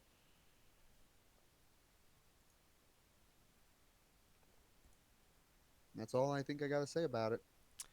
And now That's we all I can gotta say talk about that. about E3. Wait, hold on. Battlefield. That's gonna be at E3. Yeah, you're right. Okay. Whatever. Let's real quick. Battlefield 2042 I'll be honest. semi-feature. I haven't given a shit about Battlefield in years. I kind Me of like neither. this one. I do too. No I mean, it. single player, gone, dead. Giant Whatever. Who multiplayer cares? maps. Just They like the got Battlefield that I remember. Oh, they Yep. got rid Battlefield of 2 single was so player. good. What? Battlefield 2 is very good. Yeah. What'd you say? They got rid of single player. Is that what you Yep, said? dead, Yep. murdered. This is an Hmm. online. It is Battlefield 2 again. This is the first I time they've done a futuristic Battlefield since that other game. I The name I don't am remember. for a game like Battlefield. I think that's a good thing, but I do still enjoy a good single player experience. 128 players. Damn. Yep. Yeah. What Six. was the name of the? What was the name of the other one? What was it? Wasn't it 2142? Ah, yes. You're probably right. Yes, you're right. I googled it. Matches will have dynamic events such as storms. Ooh. Yeah, they Wow. show it in the trailer. They're like a tornado literally just starts killing everyone. Oh my god, That's awesome. they got dog robots. That's awesome. Yeah, that fucking dog robot looks like something straight out of Metal Gear. So, Does it Blade not? Wolf? no, it does. No, It does. No Blade Wolf. No Blade no. No, no Wolf. Blade Wolf. But Damn. it looks like a, what are they called? Boston MGs? Dynamics. It Oh, looks like a fucking yeah. MG from Metal Gear, like one of the like the Gecko model stuff, but Yeah, I on a got you. smaller scale, or like the Oh, Mastiff from right. Revengeance. It looks like that. Oh, It's okay, very cool. okay. But yeah, Be supposedly cooler as Blade Wolf. the background story on the website is that something happens and basically everything in literally they don't have the reason for it in the lore. It's like no one knows why, but I don't give a Like fuck how about the lore. this is announced like today, and it's coming out in October, but we it's still can't get pre-ordered news. now. Yeah, we still It's can't so get news on stupid. Warhammer. But Oh, yeah, everything and in space just kind of stops working and falls to the ground, so communications get fucked, and neat. there's a lot of impact, and airplanes fall out of the sky, which wouldn't happen, but who cares? Point is there's chaos, and so military is the wars, and you get to play that. That's interesting. Just going back to like a multiplayer focused shooter, I'm just so hopeful. I'm very excited. I just like the honestly like Because from what I understand, I've been ignoring them, but from what I understand, recent Battlefields haven't been bad. Like they've actually been pretty decent in the multiplayer side of things. It's just that like I haven't cared for their settings all that much. Like because Battlefield's been stuck in like World War One and World War Two for a little while now in their more recent offerings. Mhm. This is like a return to that dank ass like science fiction shit that they did with like 2142, and I'm all about it. Like that's cool. I'm all about a Battlefield that gets into that shit again for the first time in like decades, I think, since that other game came out, or like over at least 1 decade. That's fucking sick. Yep. Like I'm I said, interested in it for the aesthetic. it seems really interesting from what I'm looking at. I enjoy a good for a solo player experience, but I think for games like Battlefield and COG and stuff like that, I think if they should focus more on their multiplayer experience because that's where they make their money more so. Yeah, that's what people really play, which is a shame, honestly, because like when when I played the last Call of Duty I played was Infinite Warfare, and that story was tight, but the multiplayer sucked, so everyone said that the game sucked, and I mean, unfortunately, that's the market. Who cares? I mean, that you could still make a great game with a great solo player experience and it will do well. I mean, Doom is proving that Yeah, for years now. It's like single player games aren't dead. They totally exist. It just has to be God good of enough for War people did that it. care. God of War also proved it. The new God of War. Also, COD has built a reputation as like a multiplayer experience. Like most of the people who are buying that game every year are not buying it because they give a shit about the single player. They want to play the multiplayer. That's why it matters so much. Yeah. I'm excited about this Battlefield game because I'm excited to give a shit about Battlefield again. Battlefield was always one of those cool little games that was like really lacking in the sweat department, you know? Because when you have so many people on the map, it's like, who gives a fuck, like, how you're doing or whatever? It's just like, jump in, it's chaos, have some fun. Like, no one's Yeah. taking it like that seriously. It's just like, there's so much shit going on. Like, you don't really care that much about how big your number is. It's just like, get in there and fuck shit Especially, up. yeah, especially where it's like it's gonna lead to an interesting, almost Super Smash Brothers level of like tryhardiness, where it's like, oh no, just don't. If you're not a real Battlefield player, you can't. If you pick the map with the tornado that kills you, it fucks up my KD. Oh, yeah. That doesn't There's count. Don't obviously, play that map. there's It's a definitely bad still map. sweat in Battlefield. I'm not saying it doesn't exist, but like it's lesser, you know. Oh yeah. But yeah, it's just that's all very exciting. It could be total shit. You never know. We'll see in October. But I at least tentatively, I like near future, especially if it's neat looking and the return to just it's like, hey, it's an online shooter. That's you're getting what you're paying for. For how massive the budgets of these games are, that means there could be some crazy shit that occurs. Yeah, I'm hoping. I'm hopeful. I'll be watching it optimistically and hoping it's not dog shit. What do we do next? Are we hitting 2K leaks, or do we just want to talk about E3 on the whole? Let's go from 2K leaks into E3 on the whole. Okay. What are these 2K leaked actually?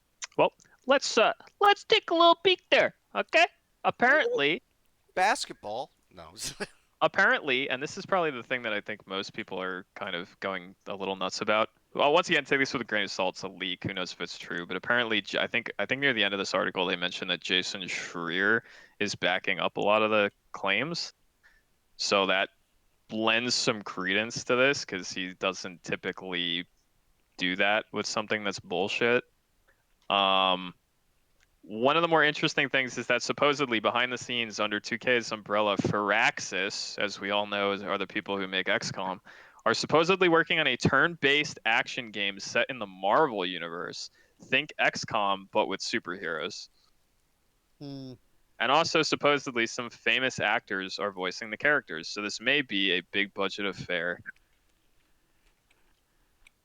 I don't know how That's I feel cool. about that. I can't wait for Spider-Man to miss a web shot point blank range. Yeah, with Yeah. 80% 95% chance the web misses. God fucking damn it, Spider-Man! I gave you a scope and everything. And he gets I'll be crit. I'll be He gets honest. crit by a random thug from across the map. You're putting scopes on Spider-Man's arms and shit, and like backup mags, backup web mags, Back up, wig bag. less reloading required. You interrogate like villains. Yeah, That'd be you sick, get Venom in a actually. room, and you're like, Autopsy. tell me everything you know. Spider-Man's punching Venom in an interrogation chamber. Tell me where Carnage is. I hope for no reason it's still Bradford in charge of the That'd be good, or at least the guy who voices Bradford. incoming new Oh mission shit. adventure.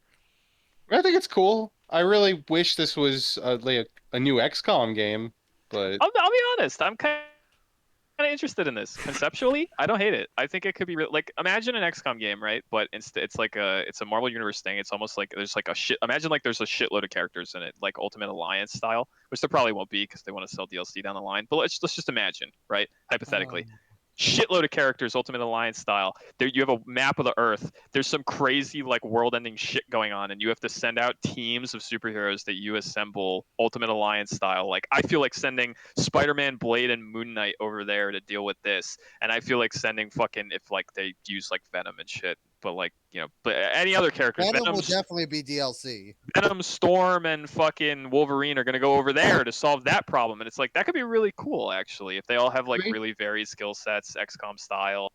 You play it turn based. I'm actually not against this. It's got potential, but I'm not sold on it. Yeah, I'd have to see more, but I'm interested. I actually think it could be cool. Like in my brain, obviously it might not be like this at all, but the hypothetical version of it that exists in my mind is kind of cool. Well, If it that's how I winds up feel being about anything, the next thing, because I'm reading this whole fucking thing right now. oh, the Borderlands spinoff. Yeah, but I'm a Borderlands fucking. They have my money for life. Borderlands. Next up is a Borderlands spin-off, possibly called Tiny Tina's Wonderland. The game will reportedly be similar in style to previous Borderland games with multi-class heroes as playable characters. Multi-classing yay, in more Borderlands Borderlands. could be Hey, interesting. you shut up. You don't like Borderlands, but it is a fun fucking game. Damn. Violent. You barely Savage. gives it a fucking try. Savage, dude. I like Borderlands kind of in passing. Not enough to buy the last one, but I'm kind of out of the loop on Borderlands, but I don't hate it. I don't have much opinion on this one way or another, to be honest. I am very hopeful for this because this looks like they're taking a video game approach to the fucking RPG that they are actually making right now. They're making Tiny Tina's I fucking forgot about that. yeah. That's correct. They are making a Bunkers and Badasses fucking RPG. You can pre-order it, which I am not. I am waiting for fucking reviews to come out on that. As much as Borderlands will always have my money, I am not buying the RPG without some sort of review. Um, but this looks like they're taking that approach, especially if they're using Tiny Tina as the fucking spokesman for it, basically the cover face for it. Tiny Tina's Wonderland. It could very well It's in the basically just name.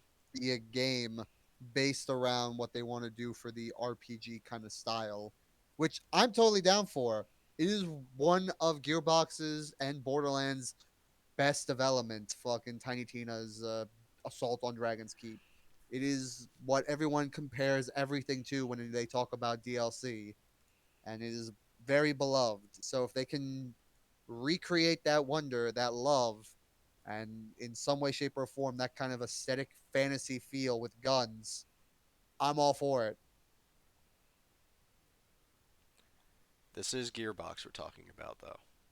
They'll fuck it up, I know. Anthony, But Gearbox, if there's anything Gearbox doesn't fuck up, at least gameplay wise, it's Borderlands. It's like the one thing that they put enough money Borderlands, they into won't fuck up the gameplay. They'll do fantastic, and the character designs they'll do pretty fucking well too. Now we can all question. I've heard a lot of people bitch and complain about the last Borderlands narrative. Oh yeah, I the know, I story they'll know, fuck up. They'll I fuck up know the a lot story of somehow. people. Yeah, I know people hate that shit, but I know for a fact that if there's anything Gearbox won't fuck up mechanically, it's a Borderlands game. They'll fuck everything else up, like every other game. Don't fuck it up. I actually got really fucking mad because I got the Because I because I pre-ordered Aliens Colonial Marines and I got Oh. burned. But I got did get Monster Energy armor.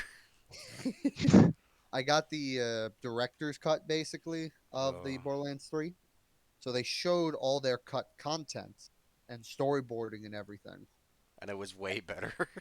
Yes. Oh, that's so unfortunate. Like they had pre-written scenes and like actually voiced acted scenes of like a lot of problems people had with the story of those scenes, better ones that they wound up not doing. And I'm like, why? You had Gearbox, you had it. You could have made this the best fucking game. Your villains still would have been shit because there was nothing that could have redeemed them in any of the stuff you had. But your story, your core story, could have been so much better.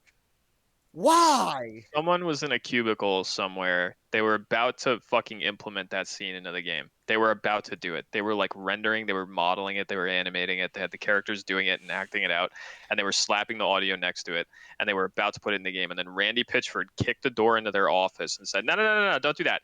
Watch this magic trick." And then he just started juggling, and the scene never made it in.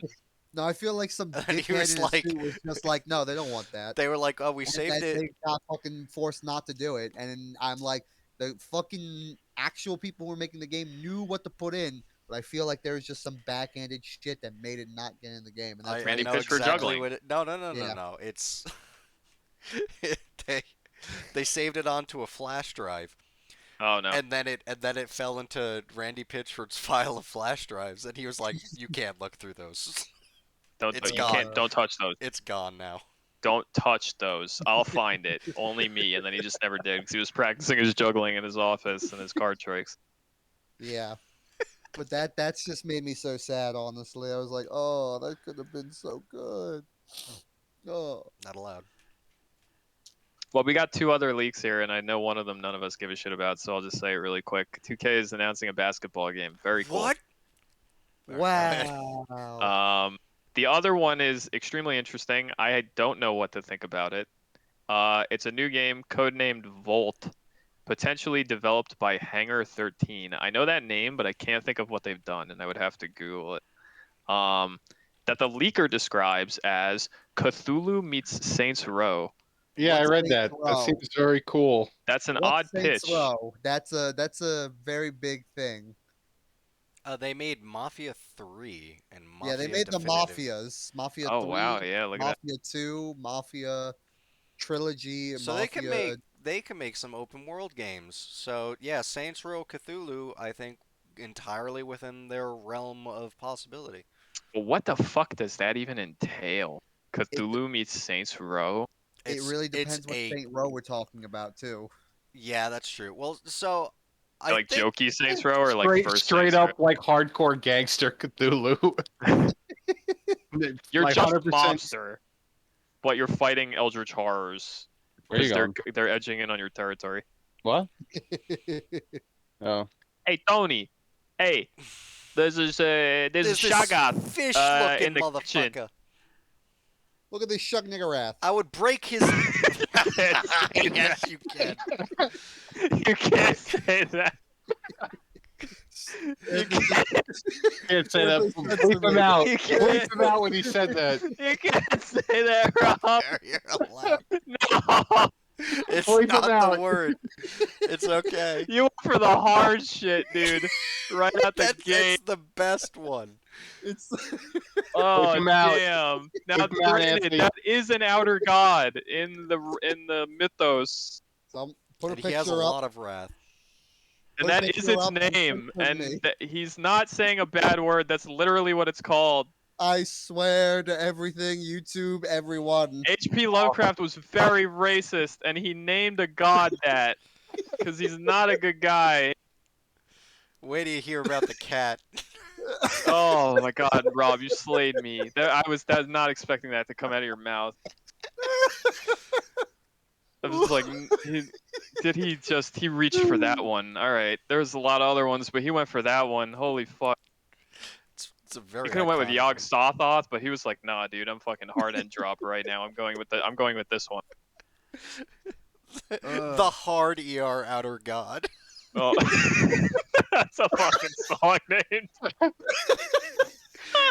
And you are more than free to just censor me right there and I just put will. a Hard. I will picture. not. It's fine. Hard Oh, ER you will outer not? god. Okay. I would like it if you Oh, censored that. fine.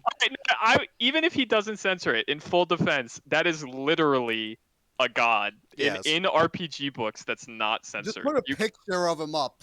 At You can least. go buy the Call of Cthulhu RPG book right now. That god is in there with its name uncensored. I have a PDF of it. Like people still use Same it. in South Park. The name is right there. Yeah, and I think it's spelled Niggur. Like, but it's obvious what he did. Like why it's named that, but still, like holy fuck, it really caught me off guard there. Wasn't expecting that one. Woo! Mm. God, Lovecraft was a strange man. Anyway, Saints Oh, very Row. racist, man. Saints Row. Xenophobic to the extreme. No, but I Mobsters mean they killing could play shotguns, that whatever. up so much. Like Lovecraft, like a lot of people do the horror thing, and most of them do it like not good, because it turns out what was scary in the 20s is not terribly scary. Written well, very descriptive, good writer. Um, but yeah, it's like, but to like take it and make it like camp and like goofy Saints Row, I think could be such a good success.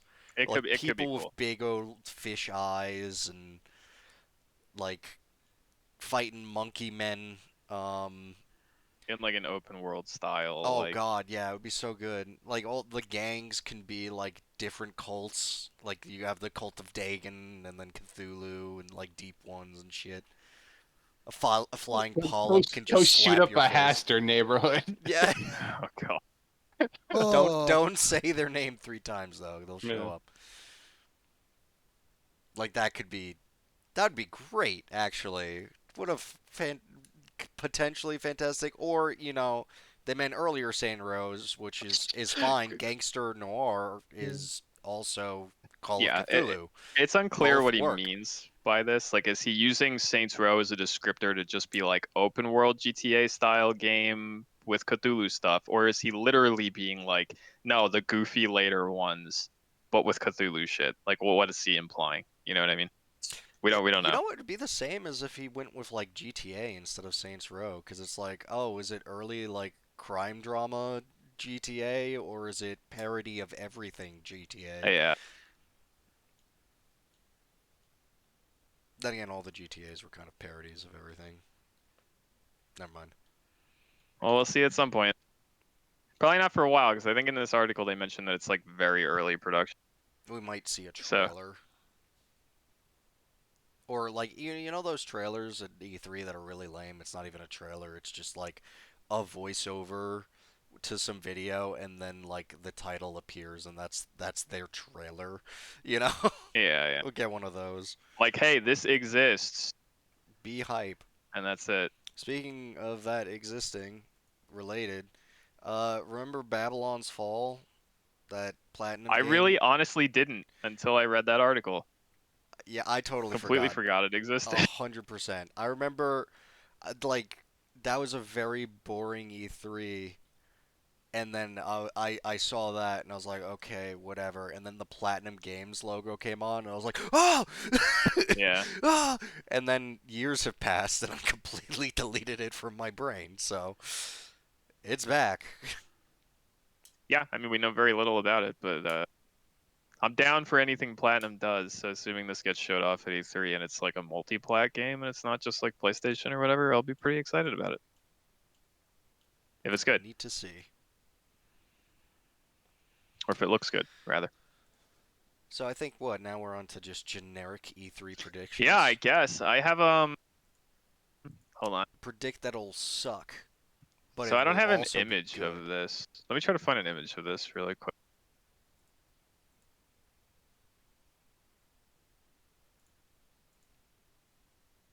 Did I find it? I think I did.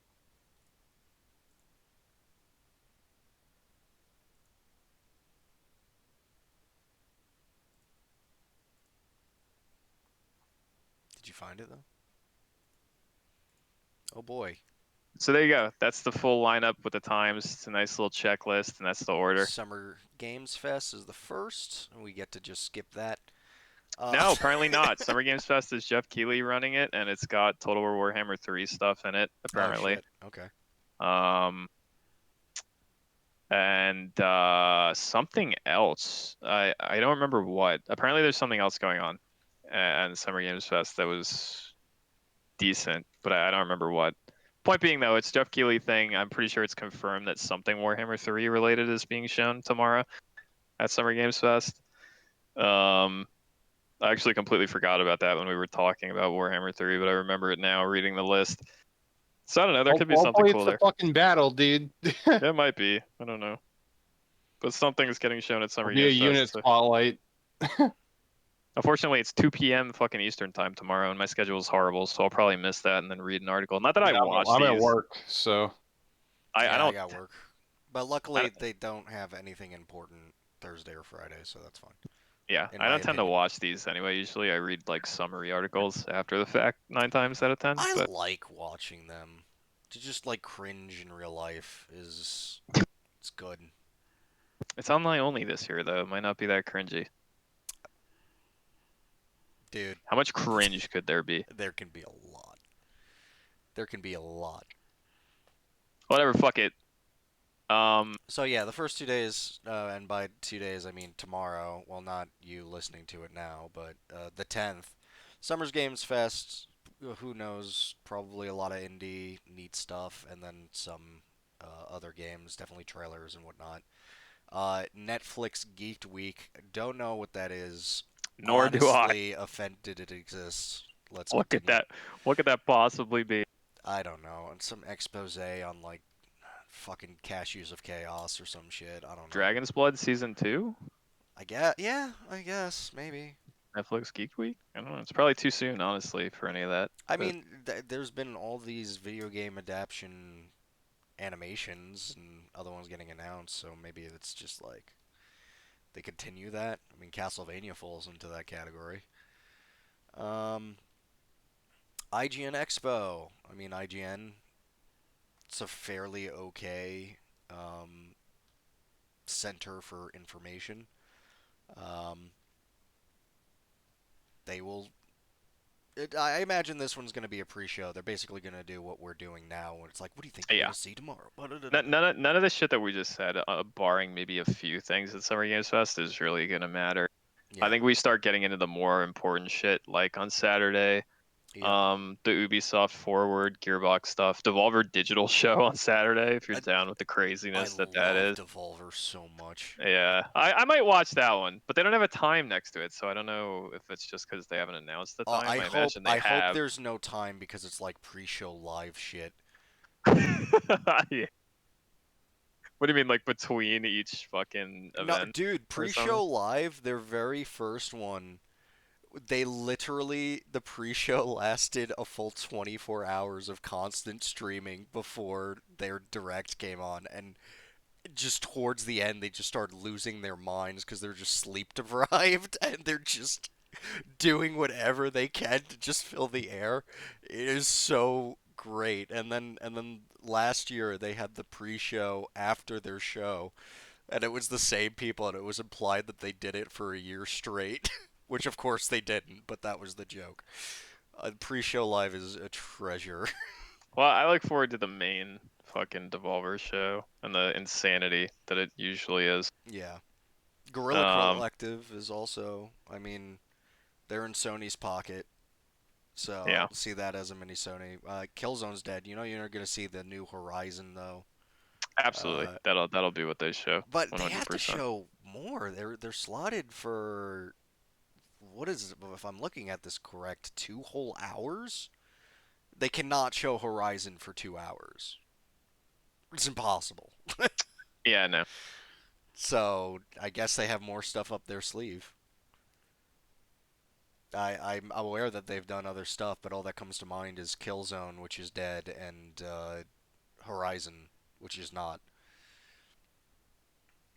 I don't have a Uh, lot of stock in the Gorilla Collective stuff. I mean, like I'm kind of interested in Horizon 2, but I know it's not gonna come to PC for like fucking 2 years Yep. anyway. So I'm like, whatever. Uh, Here's the real interesting shit. I know Rob likes Gearbox stuff, so maybe Gearbox on Saturday could have some cool stuff. Hopefully. Obviously, like we just talked about all these 2K leaks, so maybe some of those are going to be at the Gearbox specific event on Saturday. We can hope. Um, but on Sunday, this is the meat. Here's what we get into the fucking meat. Xbox Bethesda, followed by Square Enix, followed by PC Gaming Show, followed by Future Games Show, followed by Warner Brothers games. let's be There's three clear. things in there that are huge. Yeah. Three. Hopefully. PC Gaming Show and Future Game Show, I don't got much stock in that. There's probably not going to be a lot of cool shit there. You know However, what? There is one neat thing about this PC game show coming up is Sega is involved. oh, really? Yeah, that's been leaked out. Is that they're like, yep, we're gonna be there. It's Cool. I wonder. probably just gonna be for humankind, and that's it. But Oh, yeah, you know what? You're right.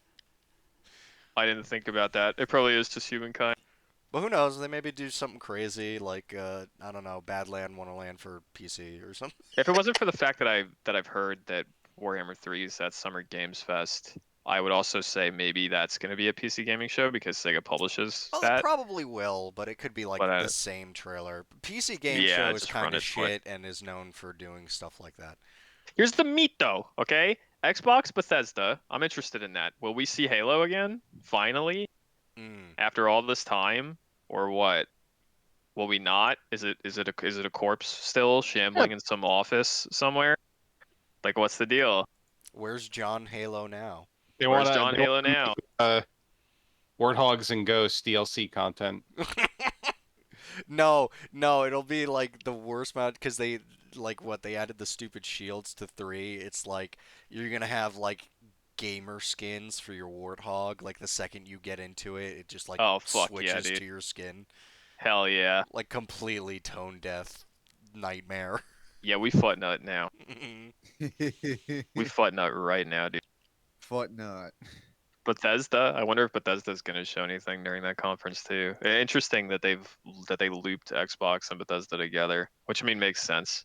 Now, But yeah, they kind of bought them. When are we getting a new Elder Scrolls? Like, holy fuck. Well, well, we I mean, we see. know that they're Well, making no, it. we know for a fact. I mean, first we have to get Starfield. That's Yeah. what's slated to come out first. So maybe we'll see some Starfield shit. Bro, if Starfield gets announced, or not announced, but shown off more in depth here, but then has a big fat ass Xbox only stamp on the end, people are gonna go fucking insane. Oh yeah. And there's gonna be an asterisk where it's like limited time, but no one's gonna care. Yeah, well, maybe not. Who knows? But even if it does have a big Xbox stamp on it, it doesn't really matter to me because Well, that I means would it's coming say to PC. even for a game like that, having like limited exclusivity for like a character-based RPG, that's gonna make people pissed. Yeah, absolutely. Even if ultimately it doesn't matter, it means you can play the game on your console of choice. People are gonna be pissed. Listen, with all the fucking up Bethesda's been doing, like the last handful of years, that doesn't change the fact there's still a lot of people out there who really like Bethesda and really look forward to their games and shit. Any game from Bethesda, that was the biggest concern by everyone when Xbox bought them, when Microsoft bought them, was are they like Xbox first party now and they're never coming to like PlayStation consoles? And they did a lot of downplaying of that, being like, no, that's not the case. Like, we're totally still going to release stuff on other systems, blah blah blah. But like, who knows? You know, I think this event will be. This is like the first major event, right, since the acquisition, where we're going to see like possibly see like major Bethesda stuff at this event. If we do, this will be telling. Like whatever gets announced or shown off here, and then if they make console and platform commitments, like this is the place where that's going to happen, you know, and then set the stage for like Bethesda and Xbox's relationship going forward. We were bought by Microsoft, introducing Rage 2 now with Master Chief. Get hype. Pre-order now. This new edition of Rage 2 to get a giant Rage sticker on your Warthog in Halo Infinite every time you enter it. Literally every Please time. be excited. Anyone else have When any you thoughts play, on when you Xbox press the Bethesda? horn, instead Andrew WK starts playing very loudly. Party, party, party.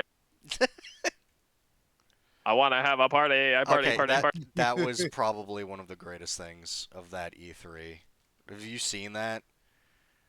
I think I know what you're talking about. Because yeah, they announced Rage 2, and Andrew WK comes on stage. He does his party thing, and occasionally it cuts to a very confused crowd of like old investors, just not sure what the hell is going on.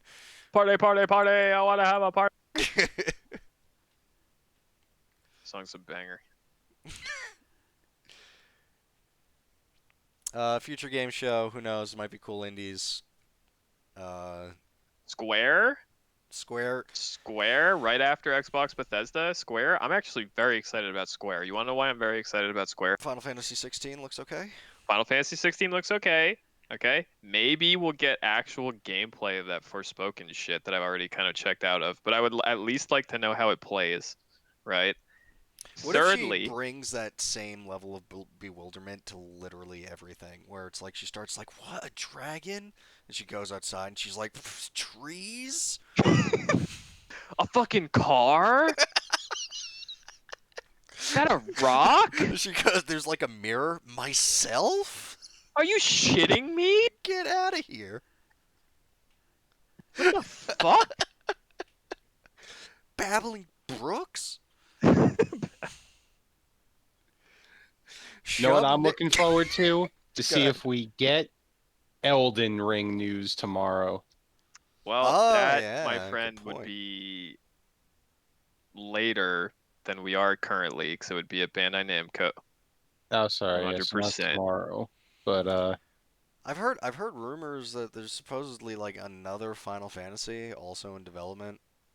Well, yeah, that Neo shit that people have been talking Yeah, about, where it's like the people who made they for some reason they're out. So did we talk about that on the podcast, or did we talk about I that off think the podcast? I don't I remember. think we talked about it on the podcast. But yeah, supposedly there was some leak that said that the guys who make Neo are for some reason being contracted to make a fucking Final Fantasy game that plays like a Souls game, and that might get shown off here at Square.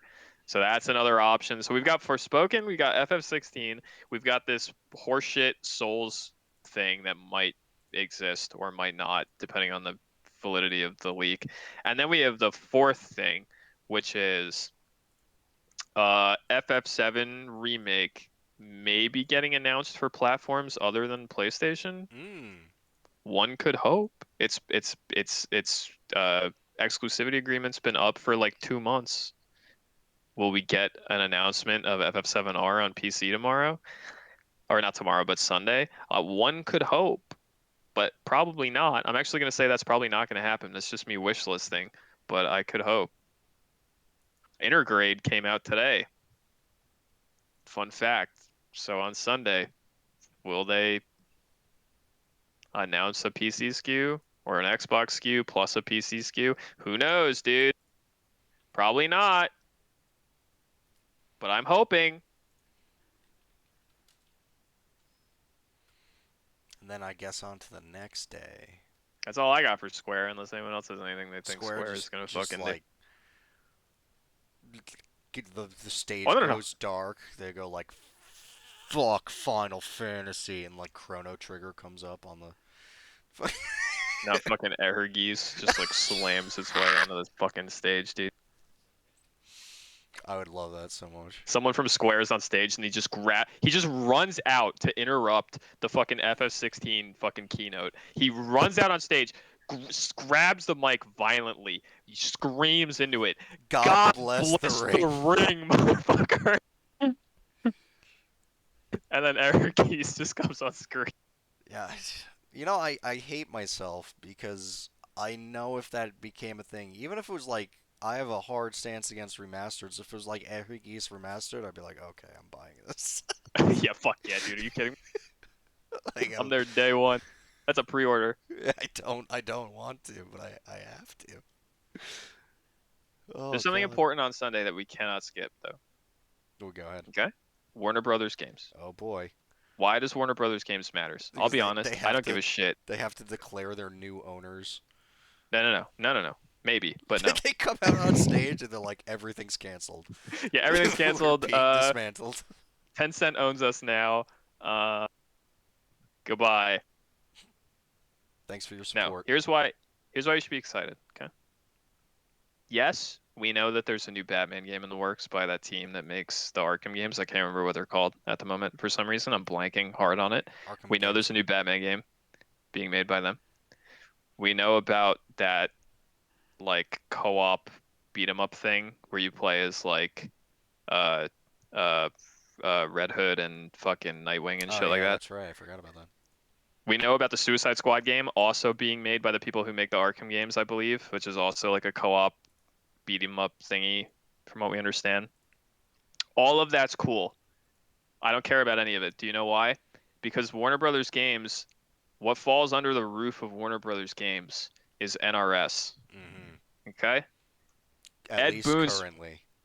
yeah, at least currently. Ed Boon's been talking a lot of shit about and alluding to Marvel versus DC fighting game really hard. I mentioned it on this podcast how he tweeted something that was very clearly like, let me make people think that we're working on a Marvel versus DC game.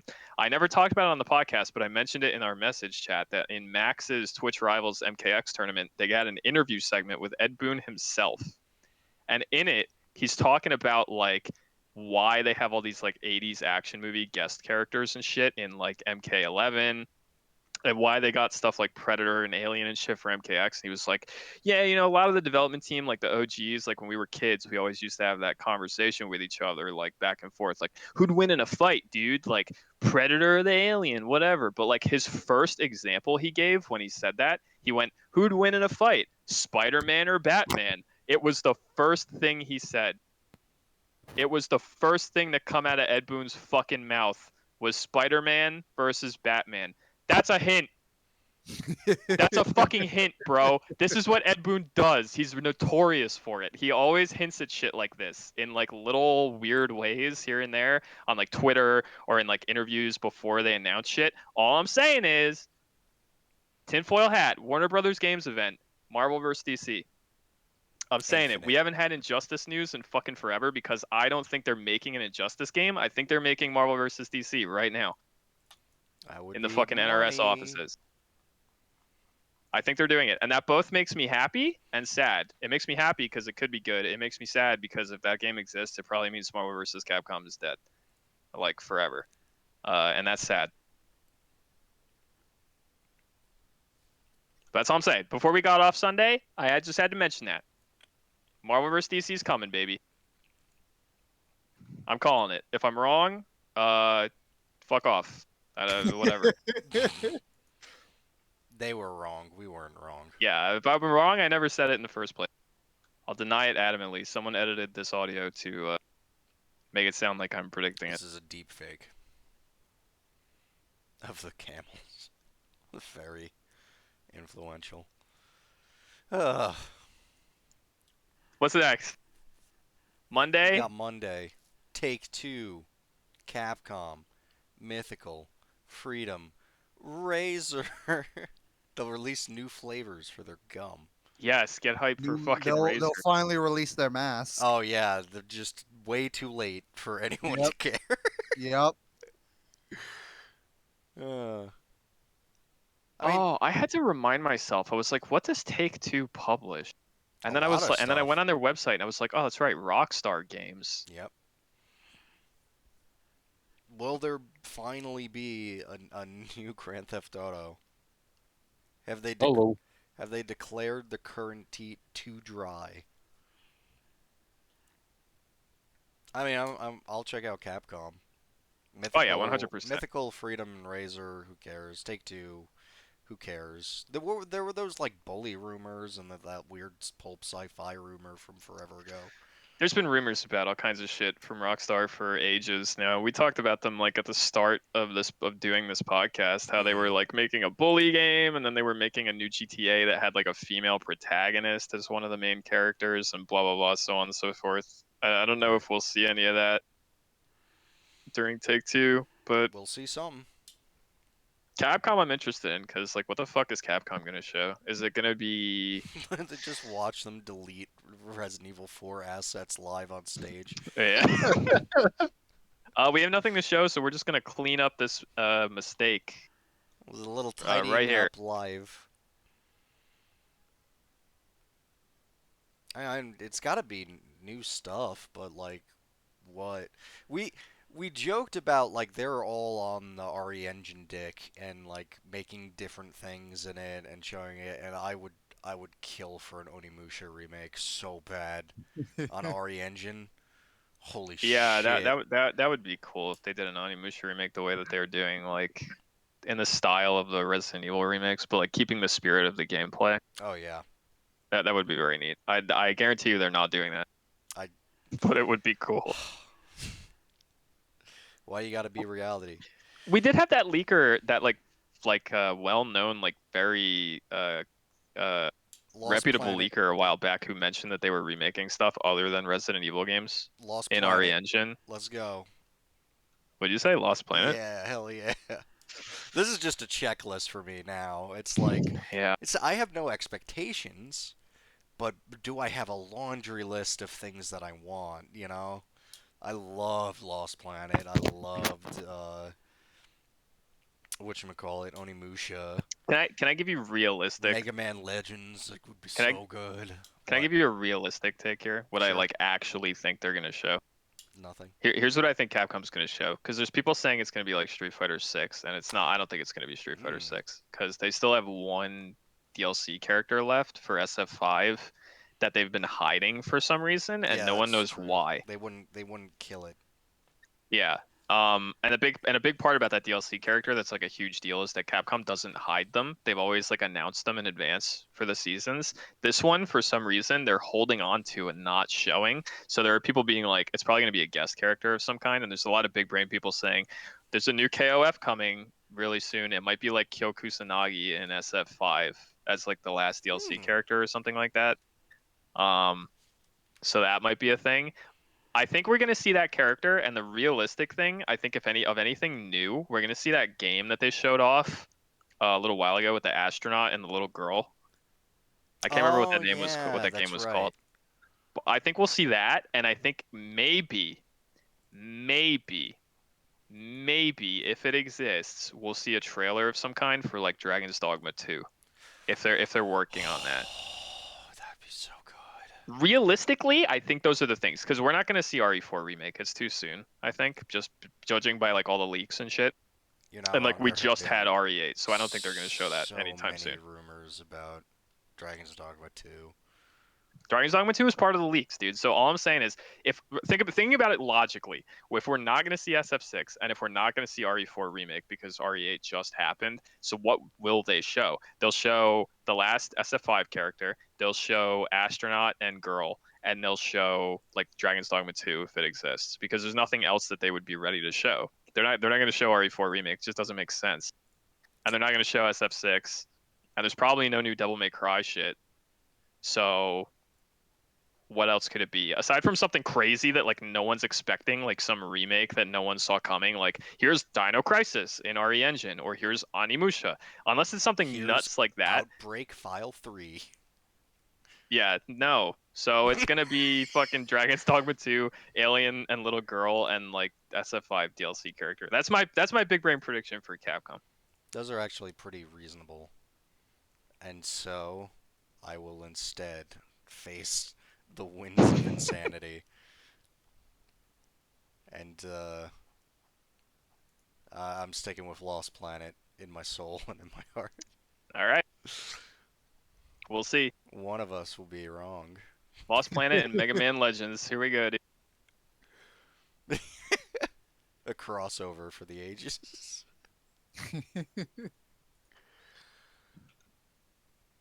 Razor.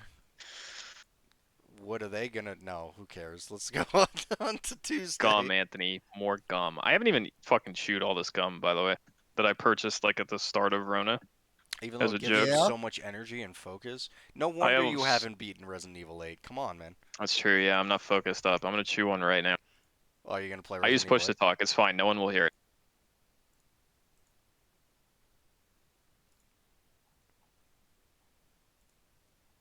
We have What do we want to do? Do we want to blast through this? I gotta walk my dog, so let's blast through this shit. I gotta go to bed. I gotta work at like 6 in the morning. Word. Let's blast it. Nintendo Adult. Directs. Who the hell knows? Smash character, probably. Probably. Fire Emblem. Probably. Shut up. A new Fire Emblem game. Definitely not the Smash character. A game. Please New God. Fire Emblem game would be cool. Isn't our I've heard rumors that the Shin Megami Tensei supposedly after their first like trailer of nothing, maybe it'll have something here, which that's fairly credible. That team has been completely silent except for shitting out Persona's remade. Yeah, that makes sense actually. So I'd that'd be be down for a new Fire Emblem trailer. Uh, who knows what else? I mean, it's Nintendo. Will there be a Mario? No, no more. Will there be a Switch Pro? Don't you fucking put God fucking. It's either damn it gonna be down. a Fire Emblem sword character in Smash, or in yet another Final Fantasy VII character in Smash. Just make people pissed that it's still not Dante. I'm trying to think, what is the worst Final Fantasy character that could be put in Smash? Bruh, Guilty Gear Strive comes out what, like 3 days before that, before the direct, Mhm. or four, Soul 4 days Bad before the Guy in direct. fucking Smash. Soul Bad Guy in Smash, dude. That'd be so sick. That would be really sick, would actually. I lose would my fucking mind. lose my mind. I would. It's like fucking Nintendo Direct, Just- right? Mario comes on screen and he looks to his left. He's like, That "What's is that bullshit. smell? What's that smell? Is that the It's smell the of smell the of the game? game." That is bullshit blazing. You fucking. And then Potemkin just- crushes he Mario's just- head he like a just- fucking grapefruit. Just dragon installs like Luigi into the fucking ground. You get a new item you can throw at Mario. It's just Potemkin doing a pot buster on somebody. Yeah, it's not Soul Bad Guy, but for whatever reason, Super Smash Brothers, they're like, what Guilty Gear representation are we gonna use? Potemkin. Potemkin. Potemkin Buster! Heavenly Potemkin Bus. What a terrible character for Smash, the guy that jumps to the top of the stage. For a special move. His moveset would be so bad for Smash. Yeah, they can make it work. He's got his big sliding double nuts. They can make it work. Do that little chop jab forever. Yeah, fuck Soul Bad Guy. I'm going with Potemkin. New Smash character, Potemkin. It's coming, dude. Newest Smash character, ABBA. Who the fuck is this mummy with a giant key? What is happening? The meltdown for something like that would be so legendary. Oh my god. Could you imagine how pissed people would be online? Oh, I kind of want it just for that. Of course. Uh, Alright, let's bullshit Blaze. I gotta walk my dog. Bandai Namco. I hope there's a Gundam thing. Elden Ring. There you Elden go. Ring. Elden Ring. Eureka Games. George R. R. Martin's walking out on stage, virtual stage. He burns his latest book. It's just George R. R. Martin walks out on stage and goes, "It still ain't done yet," and then he walks away. Just like my book. Yeah. It's not done yet. Have an important announcement. Not done. Make more money on the promotionals and like keeping people waiting than you do actually releasing the product. I don't know what Eureka Games I have is. no but idea. I bet it won't have anything I care about. GameSpot, who gives a fuck? I'm gonna E3 Google- Awards. E3 Awards. Potemkin is gonna win best reveal of E3. Steam Next Fest. Uh, What the fuck is Steam Next Fest? Have they done that before? I'm a little out of the loop on They E3. might have. Who knows?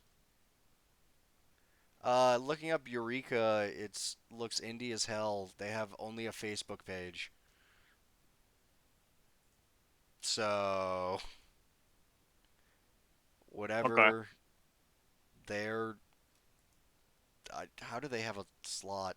Whatever. Well, listen, fuck all that shit. Everything in those last 2 days, don't care. All I care about is Bandai Namco and George R. R. Martin telling me that Elden Ring does not actually exist. And then walking off stage. I can't wait for dysentery to be a negative status effect. Your dysentery bar fills up, you just shit half your life bar out. And if you drink Estus, you just shit. The more you drink, the more you shit. Elden Ring is a game. It's the first real game, the first real FromSoft game with a narrative that's hand delivered to you, not just through items and shit, but just like really just like thrown in your face. And it's all about being a protagonist who just want to fuck all their relatives. That's what it's about. Thanks, George R. R. Martin. I appreciate that. In this game, you have to work on the economic system and tax laws of this fantasy land. Pork your sisters and your cousins and just all kinds of people. Thanks, George R. R. Martin. Thanks, George. How's the book coming? Fuck off. Goodbye. Fuck off. And then he burns the building down that the stream is coming from. He literally Is that it? he takes out like Heart Eater and just fucking starts stabbing you on stage. Is that our E3 That's coverage? it. Yeah. Our prediction? Welcome to E3. Fuck yourself. We're burning books. Next week we'll have a bunch of E3 news to talk about, maybe. Hopefully it doesn't suck fucking ass. Probably. Hopefully there's Elden Ring stuff to talk about, because that would be really fucking cool. I hope so immensely. Hopefully Potemkin is in Smash. Hopefully Probably not. Potemkin. And you know what? This week, I'm not going to tell everyone to go fuck themselves, Anthony. I'm not going What? to do it. I'm not. This is a This changed week. man. He could do dust loops and he could tell you not to fuck yourself. This week, Anthony, I'm not going to tell them that. Instead, I'm going to tell them, please be excited for Guilty Gear Strive. Please. There you go. Please share my fucking excitement. And if you're not excited, go fuck yourself. Yes, precisely. Those are the From people who all should of go fuck us. themselves. Yeah, not just him. You're not excited for Strive? Go fuck yourself. Fuck off. Love you all. Nope, not those people.